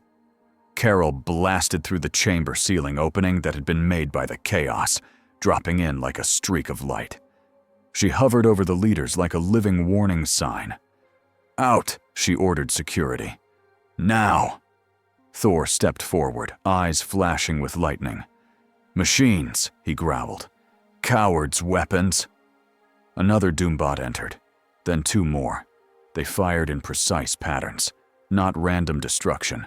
Controlled lanes meant to herd people, split groups, force leaders into the wrong exits. "Someone planned this," Steve snapped, catching a falling camera rig before it crushed a woman. Diana grabbed a long table with one hand and lifted it like it was a shield wall, blocking a hail of blasts aimed at civilians. The tabletop smoked and splintered. Diana didn't flinch. She dropped it, then sprang forward and slammed into a doombot hard enough to dent its chest. The machine staggered, then tried to lock onto her. It was fast, but it wasn't fast enough. Diana's bracelets flashed as she crossed her forearms and deflected a blast back toward the ceiling, buying space. Tony's voice crackled in Steve's ear. "These aren't normal bots. They're adapting." Strange flicked his hands and opened a small portal under one bot's feet. It dropped through and vanished. Another portal opened above it, sending it falling into a locked storage room far away. "Containment," Strange muttered, sweat forming at his temple. Diana heard the word and didn't like it, but she didn't argue. Lives came first. She took a doombot by the arm, twisted, and ripped the cannon free. The machine tried to strike her with its other arm. Diana caught the punch. The floor cracked under her boots. Then she shoved. The doombot flew backward through a doorway and slammed into the hall wall, embedding halfway like a broken statue. Tony stared for half a second, then shook his head like he was refusing to be impressed. "Right. Sure. That's a thing she can do." Carol grabbed a collapsing beam midair and held it long enough for civilians to escape, then tossed it into an empty corner. Thor's lightning tore through a cluster of bots in the hall, frying circuits and making them twitch. Still, more kept coming. Not endless, but enough. Enough to keep the room in panic. Enough to make leaders blame each other. And outside, the crowd began to roar. Diana felt the anger spike through the building like heat. It wasn't just the attack inside. Something outside was feeding the fear. She looked toward a high window and saw the crowd beyond the barricade surging, fists raised, faces twisted. "War is being stirred," she said, voice tight. Steve glanced at her. "Can you stop it?" Diana clenched her jaw. "Not with a sword." Tony yelled from above, firing a repulsor burst that knocked 2 bots away from a corridor. "Not with a speech either, if I'm honest." Diana ignored him. She moved toward the leaders who had been herded into a side hallway, faces pale, hands shaking, guards pushing them toward an emergency exit that suddenly looked suspicious. Diana stepped into the lane and blocked it. The guards shouted at her. "Move! We have protocol!" Diana's voice cut through them. "Your protocol is guiding you into a trap!" A diplomat in a dark suit snapped. "Who are you to decide?" Diana's eyes flashed. "I am someone who has watched wars begin with one lie." The diplomat flinched. A woman leader, older, eyes tired, stepped forward. "If you know the truth," she said, voice shaking with anger, "then speak it." Diana hesitated. Consent mattered. She reached for the lasso, but she didn't pull it out yet. "Do you want truth even if it hurts your pride?" Diana asked. "Even if it changes your plans?" The leader swallowed hard. Then she nodded once. "Yes," she said. "I do." Diana pulled the lasso free. Gold light warmed the cold hall. Gasps rose. Diana held the lasso out, not around the leader, but offered like a hand. "If you take this," Diana said, "you choose to face yourself. No one can force you." The leader stared. Then she took it. The golden light flared. The leader's eyes widened. Her breath caught like she had been punched by a memory. Diana's voice stayed gentle. "Tell me," she said, "did your nation order the convoy attack?" The leader's mouth moved before she could hide it. "No," she said, voice rough. "We did not." The truth landed like a stone in water. People around them froze. Diana turned to the leader's rival representative, who was glaring with suspicion. Will you take it too? Diana asked. The representative hesitated. Pride battled fear. Outside, the crowd roared louder. Inside, doombots clanged and fired in the distance. The representative's shoulders trembled. Then he reached out and took the lasso. The light flared again. Diana spoke simply. Did you order it? His voice came out tight. No, he said. We did not. A shocked silence filled the hallway. The leaders stared at each other like the floor had shifted under them. Diana's eyes hardened. Then someone else did, she said. Someone who wants you to kill each other. The leader's hand tightened on the lasso. Who? She demanded. Diana looked toward the building's depths, toward the bots that were not meant to be here. A liar with machines, she said. And a god who feeds on war. The representative released the lasso like it had burned him. Diana took it back, wrapping it at her hip again. Steve arrived at the hall entrance, breath hard. He had soot on his cheek. His shield had a new scorch mark. He stared at the leaders. Did she just? Diana nodded once. They asked, she said. Steve's shoulders loosened. Good. Fury's voice crackled through the comm in Steve's ear, sharp. What did you do? Steve's eyes flicked away, listening, then back to Diana. Diana's jaw tightened. I did what your world is too afraid to do, she said quietly. I made truth visible. Fury didn't answer for a beat. Then, colder. Get them out. Now. The evacuation became a fight. Not because the Avengers couldn't clear corridors, because Doom had designed the corridors to be a maze of pressure. Doombots blocked exits, forcing leaders toward specific choke points. Security panicked and pushed in the wrong directions. And outside, protesters began shoving barricades. A stone flew. A bottle shattered. The crowd's anger became a wave. Diana felt it like a sickness. Where is he? She whispered. Ares.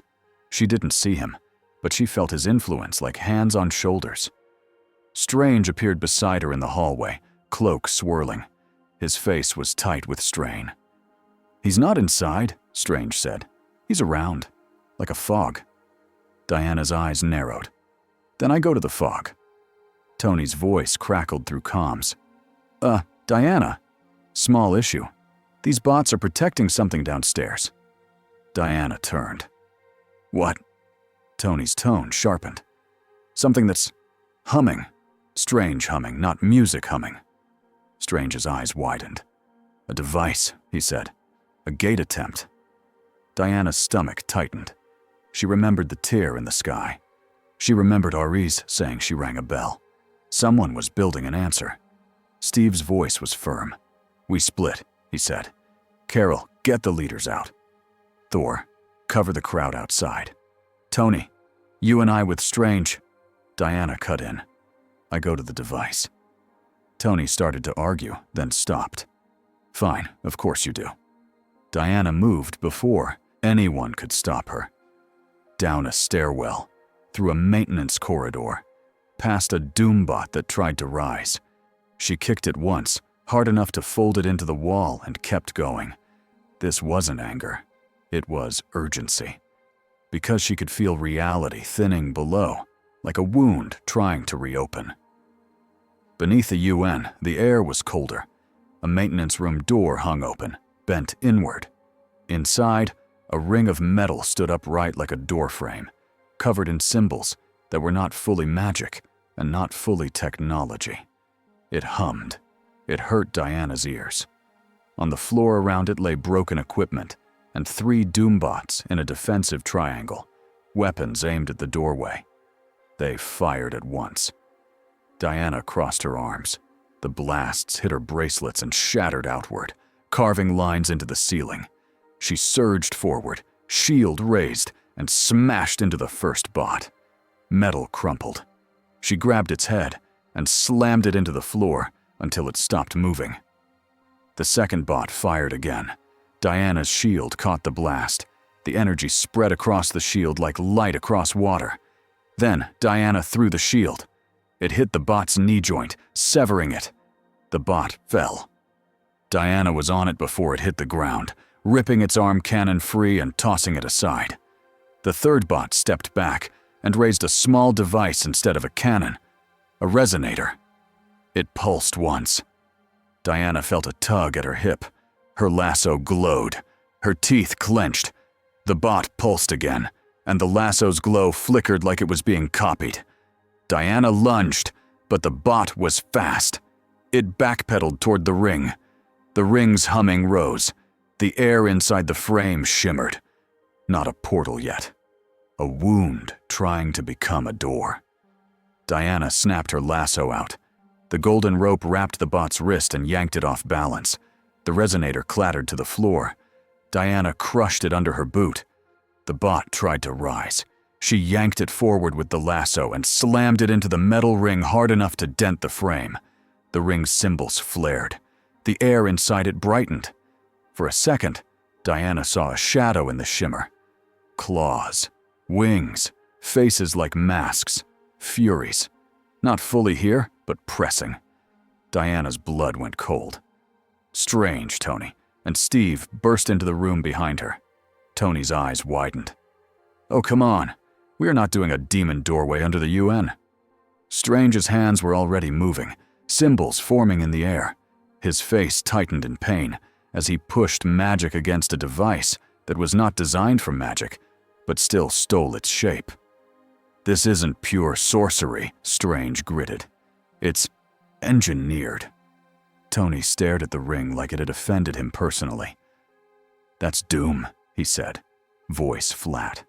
That's absolutely doom. Steve stepped forward, shield up. Can we shut it down? Strange's eyes flicked to Diana's lasso. Her rope is binding truth, he said. This device is trying to bind reality. It's stealing the idea. Diana's jaw tightened. Then we break the idea. She stepped close to the ring.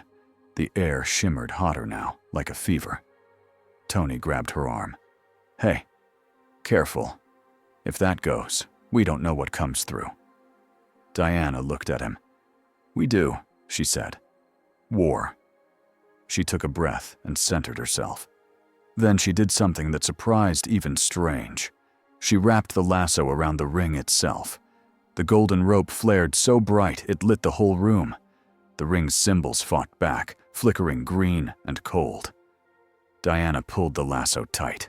Her shoulders tensed, her muscles locked. The ring groaned. Reality inside it screamed silently, like the air didn't want to be torn again.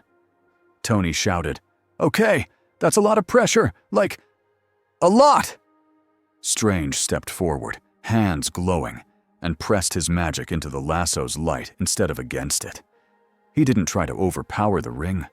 He tried to guide the closure, like stitching a wound instead of ripping it.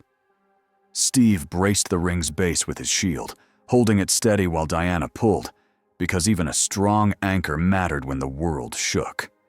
The shimmer inside the ring flickered. The shadow behind it pressed forward. A clawed hand almost broke through.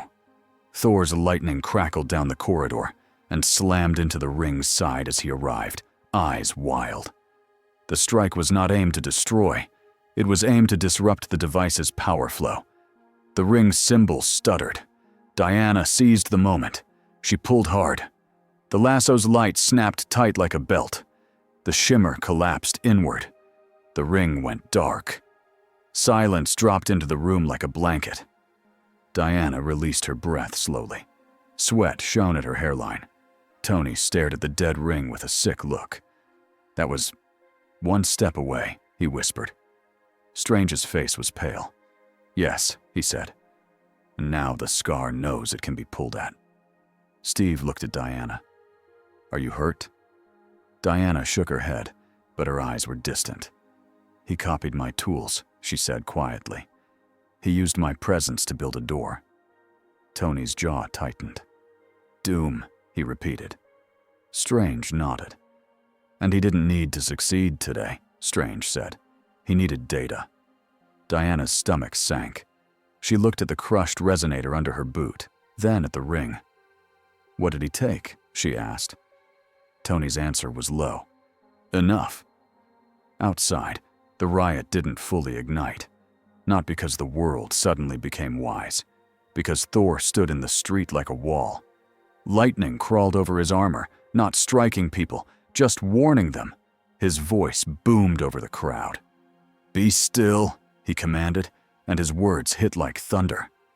Carol hovered above, glowing, a silent threat that reminded everyone this could get worse if they pushed.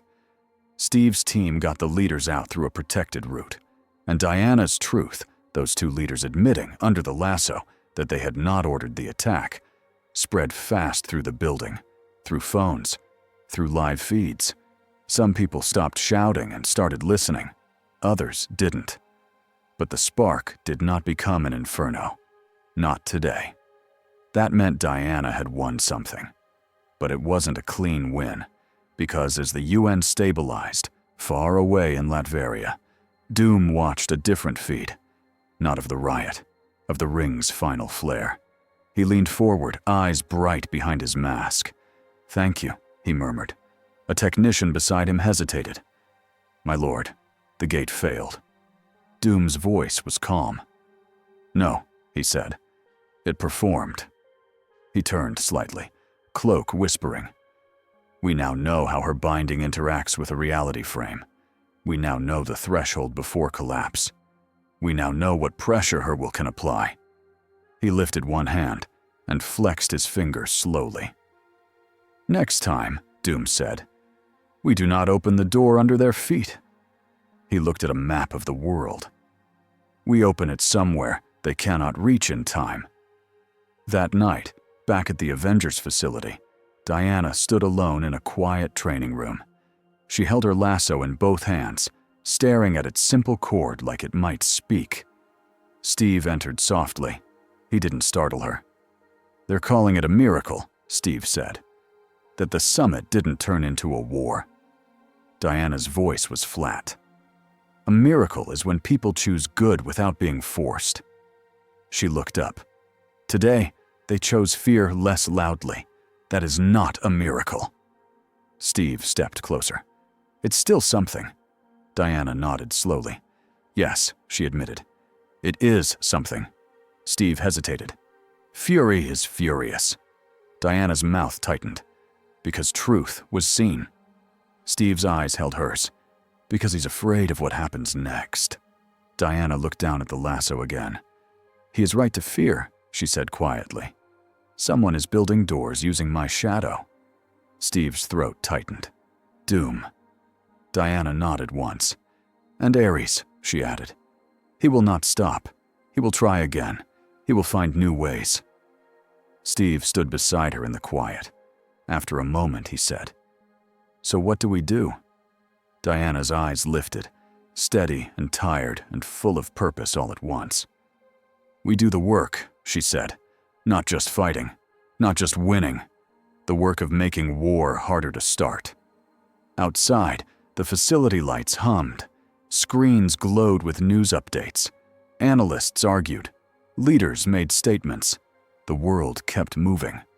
And somewhere beyond sight, a scar in reality waited like a weak seam. Diana tightened the lasso around her hand and whispered, almost to herself, "Let them come." Because she knew now.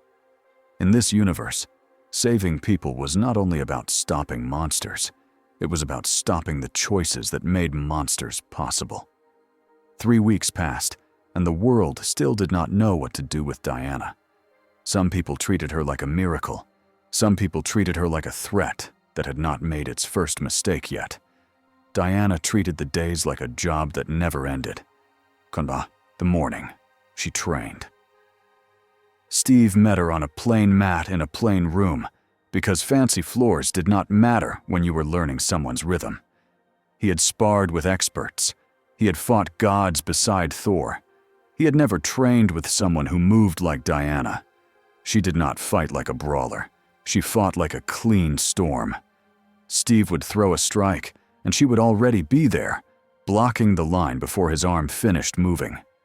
Not because she guessed, because she read the tiny choices in his shoulders and feet.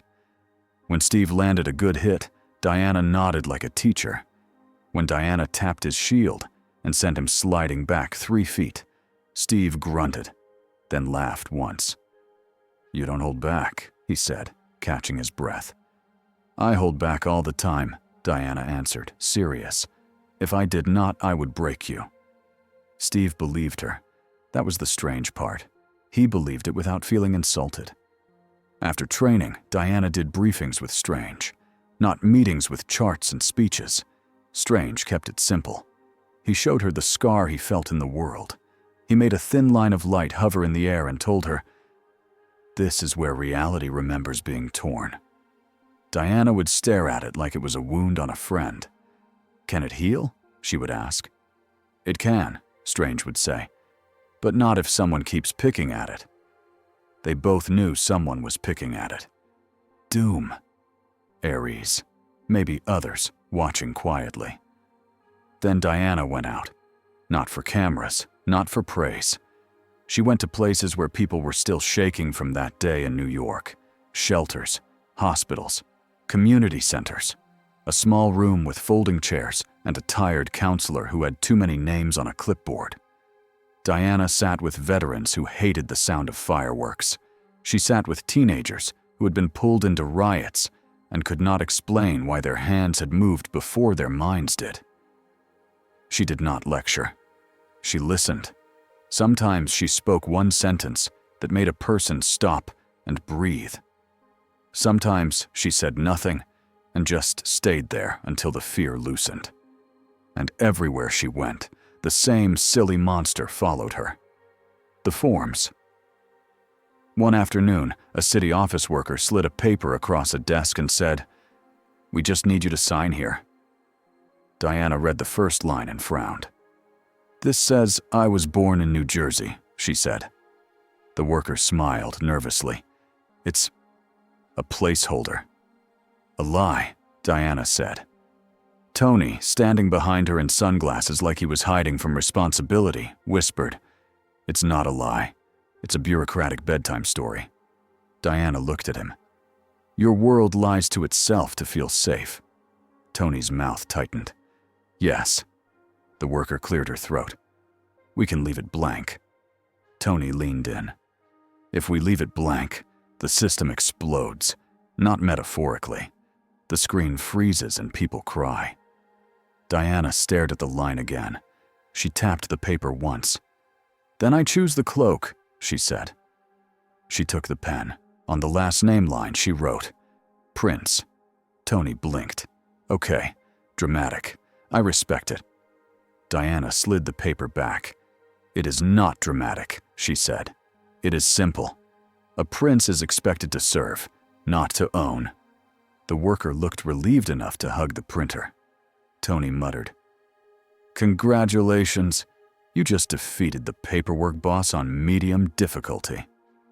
Diana did not smile, but her eyes softened a little, like she understood the joke, even if she didn't love it. That night, Fury called Steve into a secure room. Fury looked tired in a way he did not like to show. "We're getting pressure," Fury said. "UN, state, NATO, everyone. They want her under someone's chain of command." Steve's shoulders tightened. "She won't accept that." Fury's eye narrowed. "I know." Steve waited. Fury leaned forward. "But I also know this. She's changing people," Fury said, and his tone made it clear that he did not say it as praise or blame, just fact. "That scares governments more than any alien ship."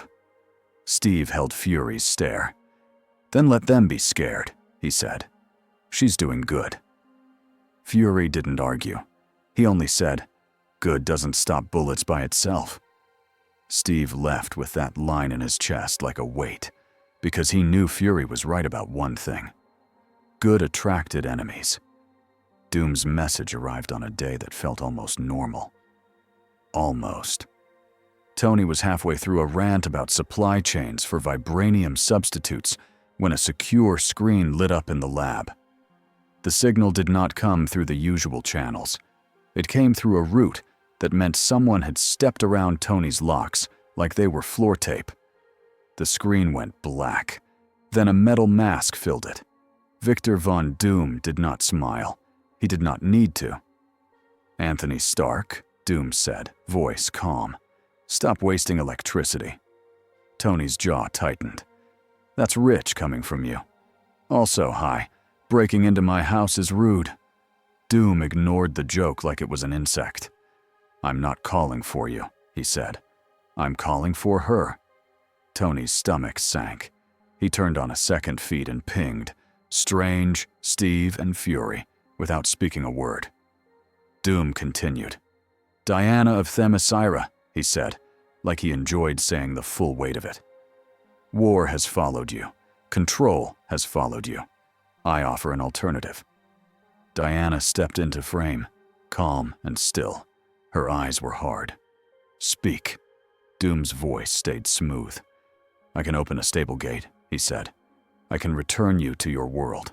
I can even establish contact, so you do not remain blind and stranded."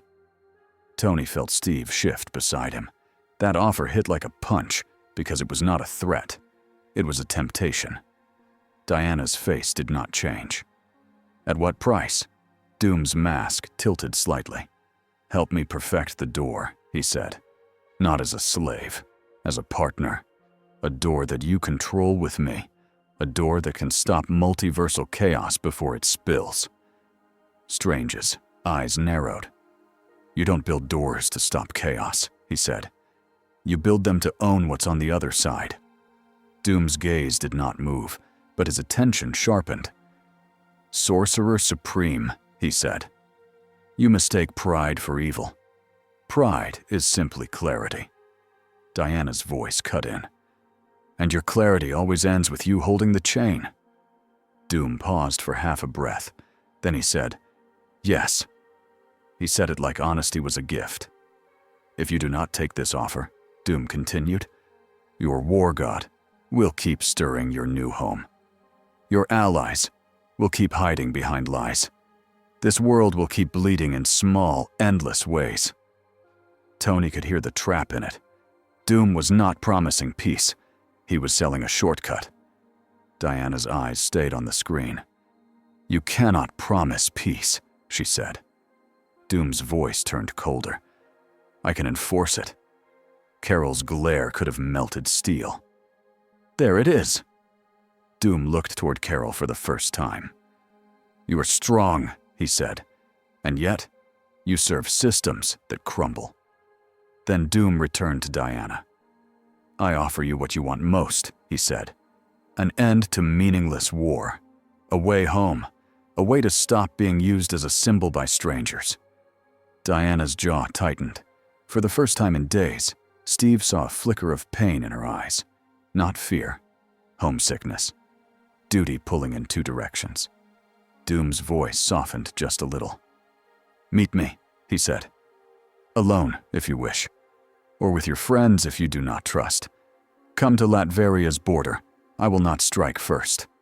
Tony barked a laugh. "That's not reassuring. That's just phrasing." Doom ignored him again. "Choose," Doom said to Diana. "Stay in a world of endless crisis, or step into a plan." The screen went black. Tony exhaled hard. "Well," he said, "that's not ominous at all." Diana looked at Strange. "He can truly open a door?" Strange's face was tight.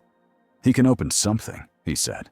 "Whether it's a door or a wound, depends on what he's willing to tear." Steve watched Diana. "You're thinking about it," he said quietly. Diana didn't deny it. "I would be a fool not to," she answered. "Home matters." Tony's voice was careful now, less joking. "Yeah," he said, "but Doom doesn't give gifts. He gives traps that look like gifts." Diana nodded once. "I know." Fury's voice came through the comm, flat and sharp. "We do not go to Latveria." Diana turned slightly as if she could see Fury through the air. "Then you will go when he chooses the time," she said. Fury didn't answer right away. Steve could almost hear Fury grinding his teeth. Finally, Fury said, "We'll plan." Diana's eyes stayed steady. "Good," she said. Because even if she did not like Fury, she respected one thing. He did not pretend danger was not danger. Ares did not send messages. He appeared. Diana found him at a war memorial in the city, late at night, when the air was cold and quiet, and the streets were empty enough for thoughts to be loud. She had come there alone to remember something she did not want to forget, that each name on stone was a life that had ended without getting to choose.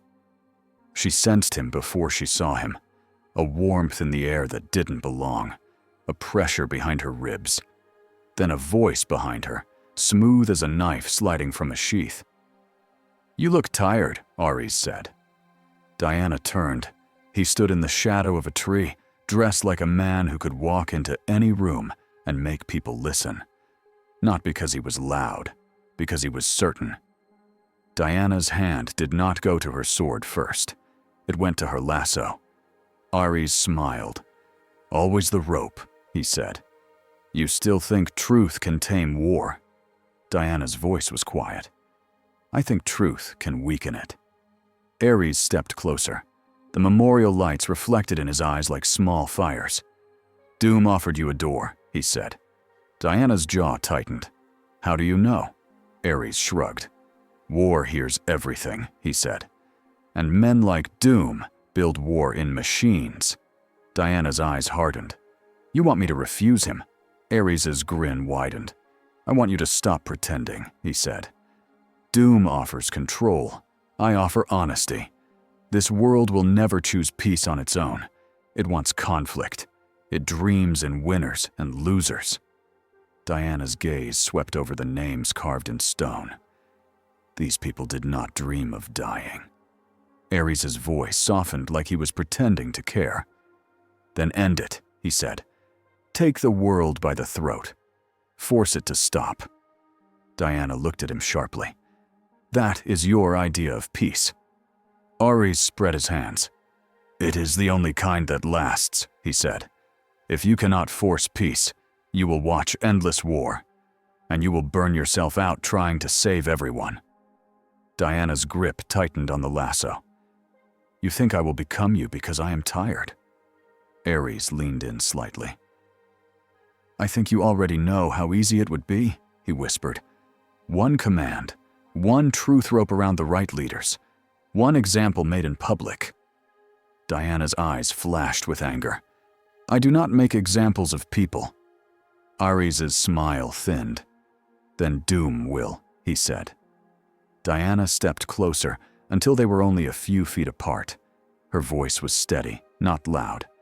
"I have fought you before," she said. "You never win by strength. You win when good people panic." Ares's eyes gleamed. "Then don't panic," he said. And with that, he stepped backward into a shadow that should not have been deep enough to hide a god. And he was gone. Diana stood alone in the memorial light. She breathed in, breathed out. Her thoughts were clear. Doom wanted to build a door. Ares wanted to turn her into a hammer. Both wanted the same thing in the end, a world shaped by force. Diana turned away from the names and walked back into the city. Her choice was already forming like steel cooling. 2 weeks later, Strange felt the scar pull. Not open, pull. He snapped awake in the sanctum with his hands already moving. A circle of light formed in the air like a warning flare. On the far side of the room, a map shimmered into view, lines of energy stretching across an ocean, converging in one place. Latveria. Strange's jaw tightened. He didn't like being right. He opened a portal to the Avengers facility. Steve arrived first, already dressed like he slept in readiness. Tony followed, hair a mess, eyes sharp anyway.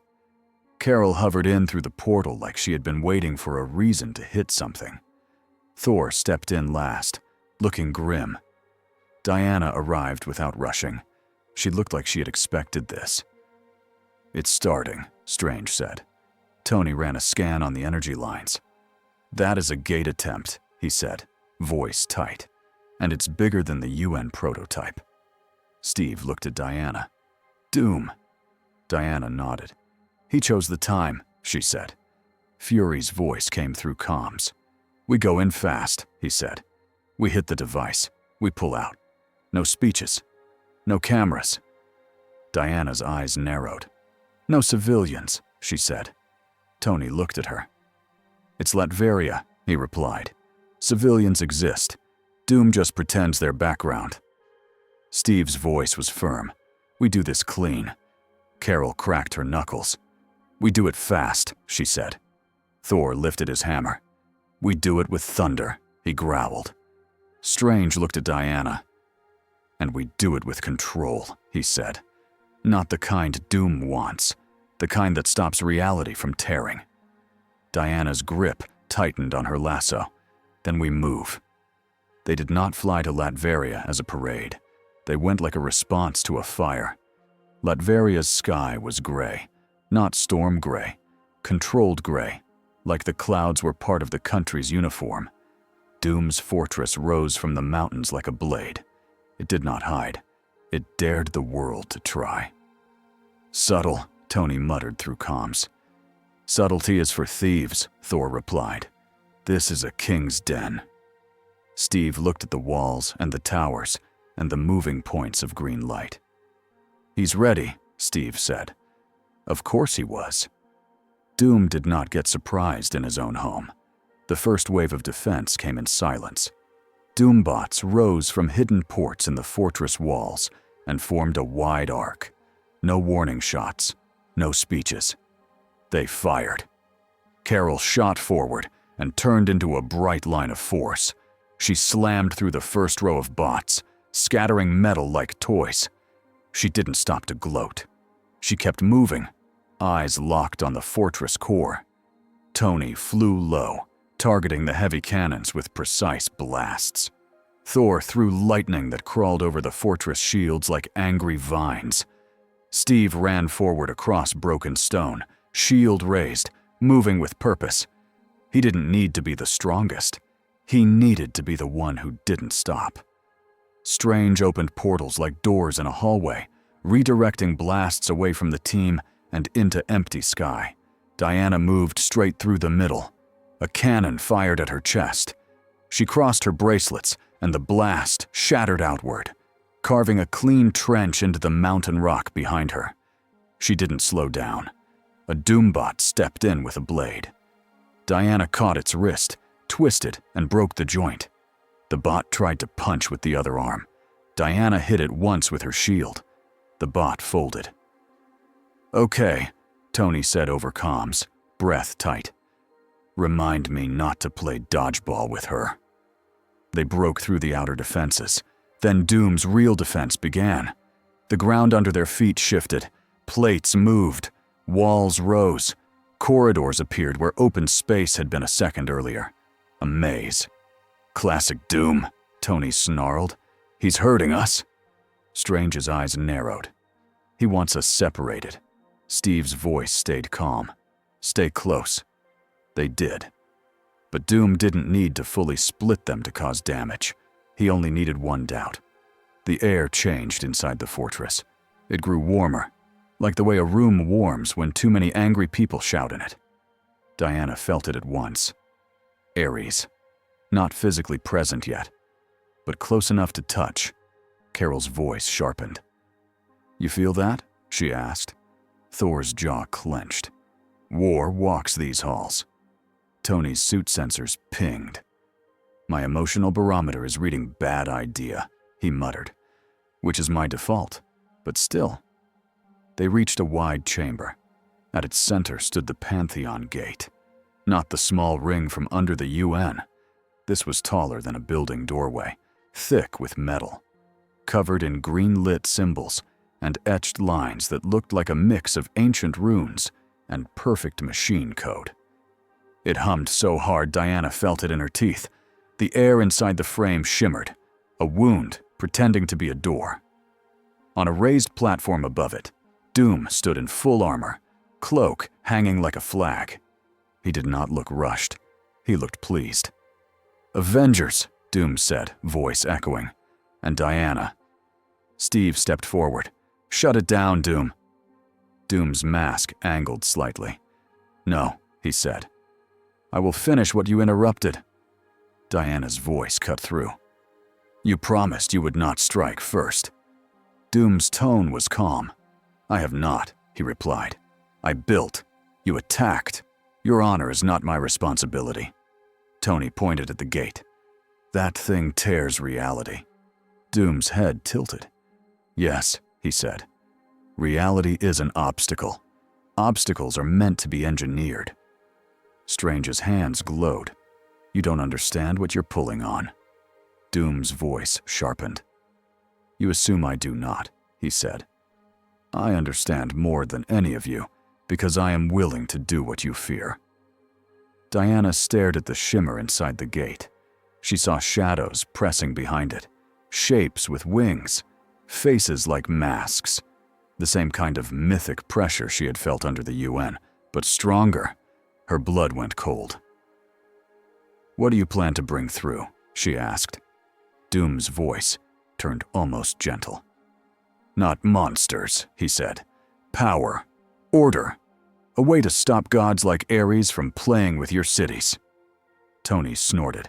"And you'll just hold that power responsibly? Like a hobby?" Doom ignored him, his gaze fixed on Diana. "I can send you home," Doom said. "Right now. A stable gate. A precise lock. You can see your island again." Diana's chest tightened. For a heartbeat, she pictured it. The sea, the cliffs, the voices of her sisters. A place where she didn't have to argue with printers and politicians. Doom's voice pressed harder. "Or you can stay here," he continued, "and drown in this world's endless crisis. Choose." A sound like a low laugh rolled through the chamber. Not from Doom, from the air itself. The warmth rose. Ares stepped out of a shadow near the far wall, like he had been there the whole time. He clapped once, slow and mocking. "Yes," Ares said. "Choose." Carol's eyes flared. "You!" she snapped. Ares smiled at her. "Hello, Star," he said. "Still pretending you're above war." Thor lifted his hammer, lightning crawling. "War god," he growled. "You're not welcome." Ares spread his hands. "I was invited," he said, looking at Doom. Doom did not deny it. Diana's eyes sharpened. "You work together." Doom's voice stayed calm. "I traded with him," Doom said. "I do not work with gods. I use them." Ares laughed. "And I use men who believe they can use me," he replied. The gate hummed louder. The shimmer brightened, and the chamber filled with a dangerous mix.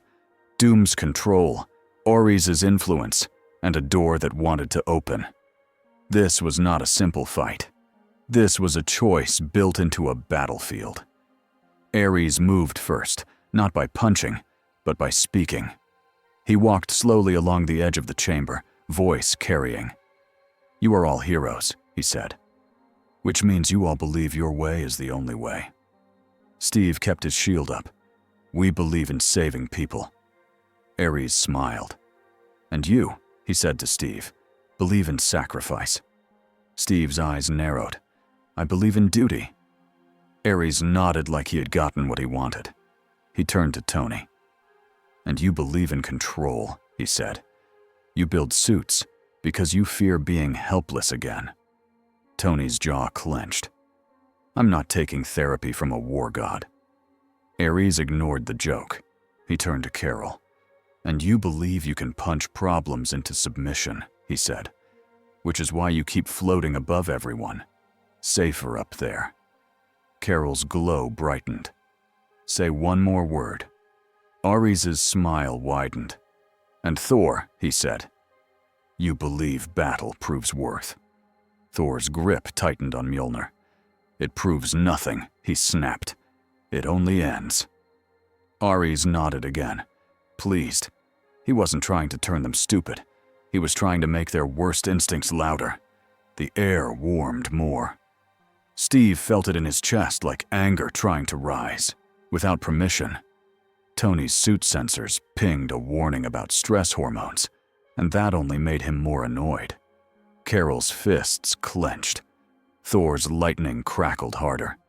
Strange stepped forward, hands raised, weaving a counterspell like a net in the air. Diana saw all of it, and she understood the real danger. If they fought each other, even for 10 seconds, the gate would open. Doom would get his data. Ares would get his chaos, and the world would get a new kind of war. Diana stepped into the center line between the team and the platform. "Enough," she said. Her voice wasn't magic, but it cut through the heat. She turned her head slightly. "Do not listen to him," she said to the team. "He is turning your strengths into weapons against you." Ares chuckled. "I'm only showing what's already there." Diana's eyes flashed. "And I'm showing what you fear." She snapped her lasso out. It didn't go to Ares. It went to the gate. The golden rope wrapped around the frame and flared bright. Doom's posture shifted for the first time. Not panic. Interest. "So," Doom murmured, "you will bind it." Diana's teeth clenched as she pulled. The gate groaned. The shimmer fought back. Strange moved instantly, placing his hands in the air near the lasso without touching it. "I can reinforce the bind," he said. Diana didn't look away from the gate. "Then do it," she said. Strange pushed his magic into the lasso's light, not against it, shaping the closure like stitching. The shimmer stuttered.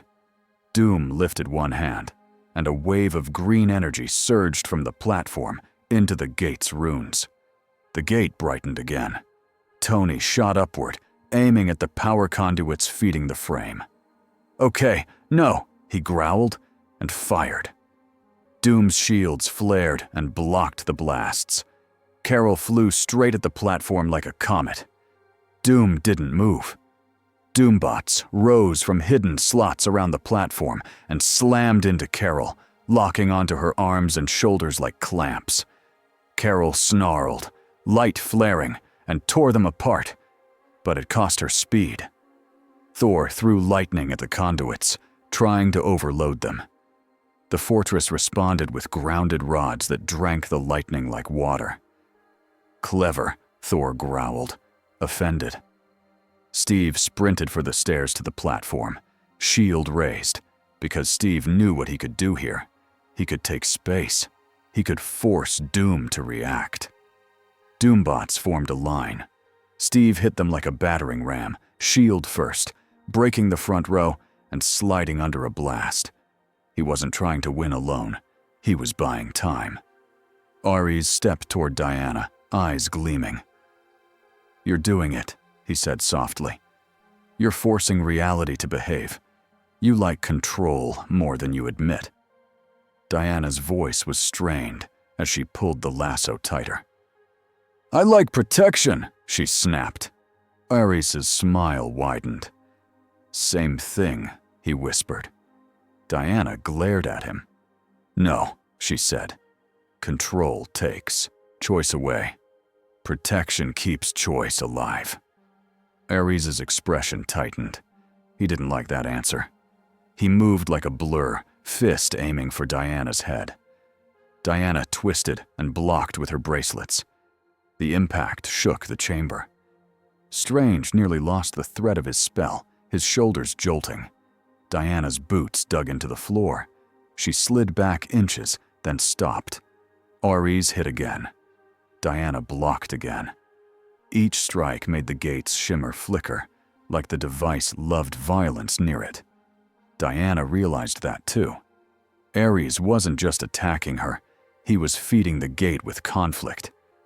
Diana made a choice. She let go of the lasso with one hand for a heartbeat, just enough to change grip. Then she snapped the lasso off the gate and around Ares' wrist in one sharp motion. The golden light flared. Ares' smile faltered. Diana yanked him away from the gate line, dragging him toward the open center of the chamber, away from the energy flow. Ares dug his feet in, but Diana pulled anyway. She was not stronger than war itself.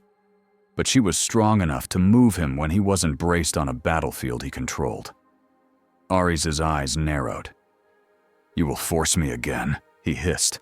Diana's voice was low. "You don't get consent," she said.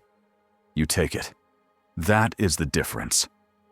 Ares yanked against the lasso. The light burned brighter, and for the first time his anger showed. "Say it," Diana commanded. "Say what you want." Ares' jaw clenched. He fought it. Then the truth snapped out, raw and ugly. "I want you to stop pretending peace is real," Ares spat. "I want you to break. I want you to become honest like me." Diana's eyes hardened. "No," she said. She didn't lecture him. She didn't beg. She made it simple. "You will not use my allies," she said. "You will not use this world. Not today." Ares roared and surged forward, trying to turn the lasso into a weapon against her again. Diana pivoted, wrapped the lasso around her forearm, and used his momentum to throw him. Ares hit the ground hard enough to crack stone. He rose instantly, eyes blazing. "Good," he snarled. "Fight!" Diana's voice stayed steady. "I will," she said. "But I will fight for something. Not for hunger." Behind them, the gate hummed louder. Doom was still feeding it. Tony was still trying to break the conduits. Steve was still climbing. Carol was still tearing through Doombots. Thor was still blasting and adapting. Strange was still holding the scarred edges of reality together with his hands shaking. It was all happening at once. Diana saw the real problem. Ares was a storm. Doom was a machine. And the machine didn't need Ares to win. It needed time. Diana snapped her head toward Strange. "Can you close it if I bind it again?" she asked. Strange's voice was tight. "If you can hold the frame stable," he said. "Yes, but it will fight you." Diana nodded. "Then I will hold." She looked at Steve, who had reached the platform stairs and was trading blows with Doombots. "Steve!" she shouted. He glanced back, eyes sharp. "Yeah?" "Do not let Doom touch the lasso," she said. "He is copying it." Steve understood instantly. He nodded once. "Got it." Tony's voice crackled. "I hate that this sentence exists. But yes, please keep the magic truth rope away from the dictator." Diana didn't waste time. She yanked Ares one more time, not to win, but to pull him farther from the gate's influence. Then, she let the lasso slip free and snapped it back around the gate. Golden light flared again. Doom's mask tilted slightly, pleased. "Wonderful," Doom said. "Do you feel it? The door obeys." Diana's voice was strained. "It obeys restraint," she answered. "Not you." Doom lifted both hands. The gate's runes flared green. The shimmer brightened. For a heartbeat, a clawed hand pressed through, half-formed. Carol saw it and shot upward, blasting the frame's side with full force. The gate shuddered. Tony seized the opening and fired into a power conduit. It exploded, showering sparks. Thor slammed lightning into the exposed channel. The fortress lights flickered. Doom's posture tightened. Steve reached the platform edge and threw his shield. It struck Doom's shoulder with a heavy clang, not enough to knock him down, but enough to make him turn. Doom's head snapped toward Steve. "Rogers," Doom said, voice colder. "You are a persistent annoyance." Steve caught the shield on the rebound and raised it again. "Turn it off," Steve said. Doom's eyes gleamed behind the mask. "No," he answered. "You are afraid because you cannot control what comes next." Steve's voice stayed firm. "I'm afraid because people die when you play games." Doom lifted a hand, and green energy surged toward Steve. Steve braced. The blast hit his shield and drove him back a step, boot scraping. He held. Not because he was stronger than Doom's power, because he refused to move. Diana felt the gate buck again. The shimmer inside it throbbed. She gritted her teeth and pulled the lasso tighter. muscles locking. Strange stepped closer, hands glowing, pushing his spell into the lasso's light. "Hold!" Strange rasped. "I am holding!" Diana snapped through clenched teeth. The gate screamed silently. The clawed hand inside it pushed again. Then, suddenly, the green light feeding the runes stuttered. Tony's last blast had severed a critical line. Thor's lightning surged through the gap and overloaded the secondary channels. Carol slammed into the frame again, not to destroy it, but to jar it off the perfect alignment Doom needed. Doom's control slipped, only for a second. But that second mattered. Strange shouted, "Now!" Diana pulled with everything she had. The lasso's golden light surged. The shimmer collapsed inward like a curtain being yanked shut. The clawed hand vanished. The gate's runes went dark in a chain, one after the other, like lights turning off down a hallway. The humming dropped to a low, wounded buzz. Silence hit the chamber. Diana's shoulders sagged for half a breath. Strange lowered his hand slowly, shaking. Tony hovered, breathing hard. "Okay," he said, voice hoarse. That was too close. Carol floated near the dead gate, eyes narrowed. "Is it really off?" she demanded. Strange swallowed. "It's closed," he said. "Not gone." Doom stood on the platform, cloak still, armor scorched where the conduit had exploded. He did not look defeated. He looked annoyed. Ares rose from the cracked stone floor in the center, eyes blazing with fury that had nowhere to go. His plan hadn't worked. He hadn't turned them on each other, and the door had not opened. Ares looked at Diana with a smile that did not reach his eyes. "You chose," he said. Diana met his gaze, steady. "Yes," she said. "I chose." Ares' voice was low. "You chose struggle," he said. "You chose endless work." Diana's answer was simple. "Yes." Ares laughed once, sharp. "Good," he said. "Then I will see how long you last." He stepped backward into a shadow that crawled up the wall like smoke. Before he vanished, he looked at Doom. "You owe me," Ares said. Doom's voice was cold. "You received your payment," Doom replied. "You watched her under pressure." Ares' grin widened. "And I learned," he said. Then he was gone. Doom turned his masked face toward Diana. For the first time, his voice carried something close to respect. "You could have gone home," Doom said. "You could have ended this by accepting control." Diana's eyes were hard. "Control is not peace," she said. Doom's tone sharpened. "Then enjoy your endless war," he said. He lifted one hand.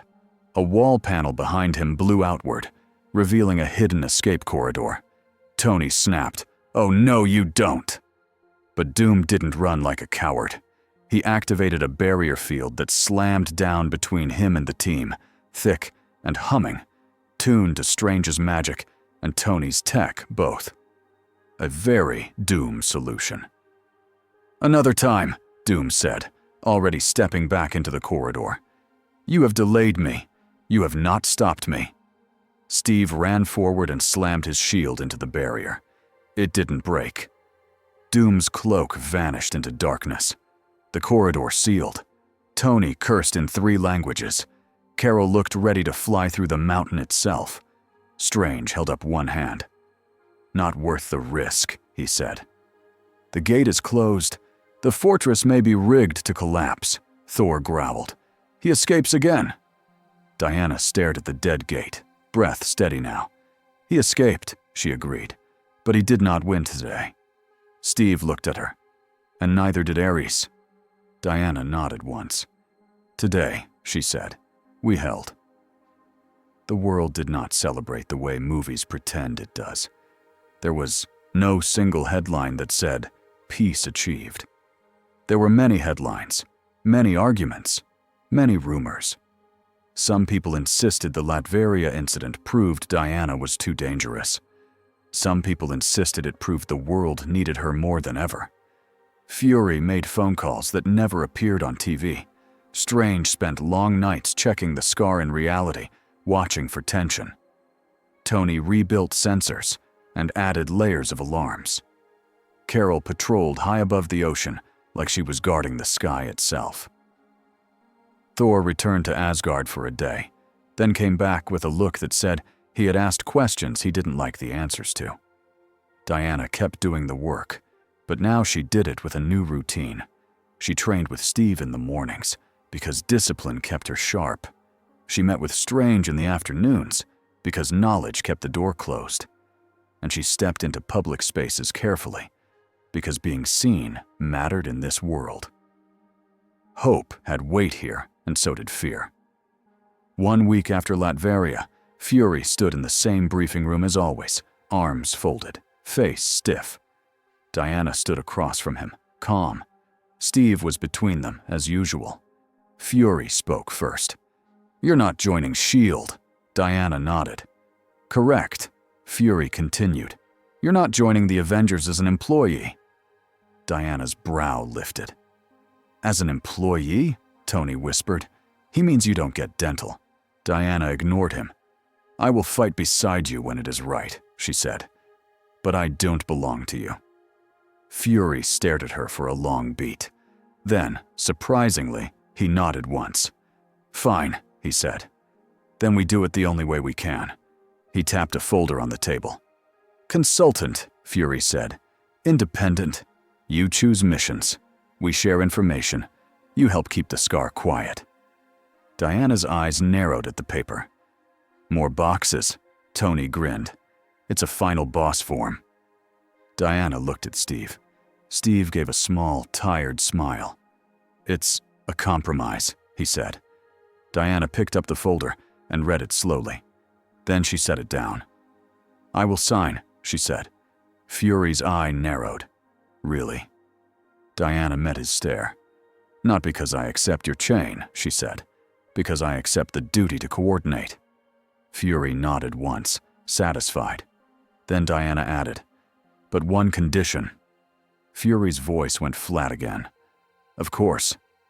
Diana's eyes were steady. "No one uses my lasso without consent," she said. "Not now, not ever." Fury held her gaze. Then he said, "Agreed." Tony let out a long breath, like he had been holding it for a month. Carol smirked slightly. "Look at that," she said. "Adults?" Strange, standing near the door, spoke quietly. "And if the scar pulls again," he said, "we respond together. Not as separate islands." Diana nodded. "Yes," she said. "Together." Steve felt something loosen in his chest. Not full peace, but something close to trust. Not perfect, but real. A week later, Diana stood on a rooftop above the city at dusk. The air was cold, but not cruel. The lights below blinked on as the sun slipped away. Cars moved like slow streams of light. People looked tiny from up here. Diana held a small notebook in her hands. It wasn't a magic book. It wasn't ancient parchment.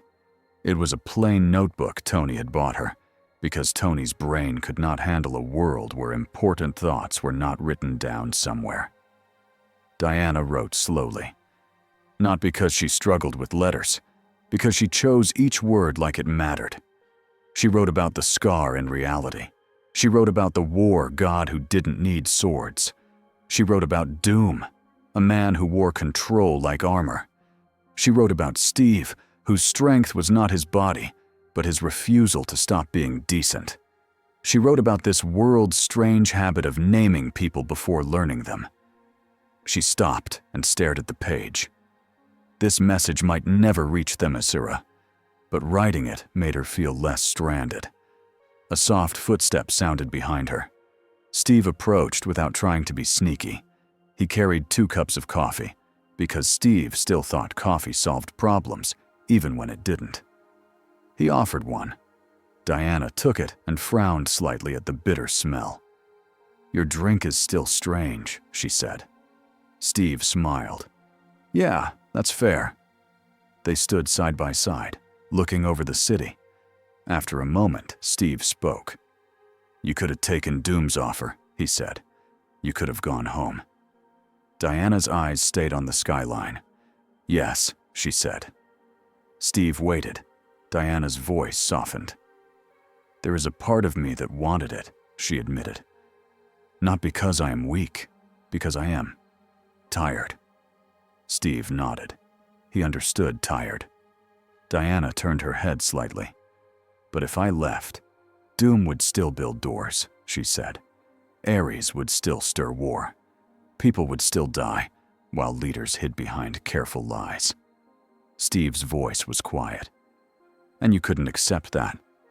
Diana shook her head. "No," she said. "If I have power, I have duty." Steve looked at her. "You know you can't save everyone." Diana's jaw tightened. Then she said, "I know." She took a slow breath. "But I can make war harder to start," she said. "I can make truth less lonely." Steve smiled, small and sincere. "That's a good reason." They stood in silence again. Down on the street, a siren wailed briefly, then faded. Life continued. After a moment, Diana heard the door to the roof open again. Tony's voice floated out before his footsteps even did. "Okay, please don't throw me off the roof, but I have more forms."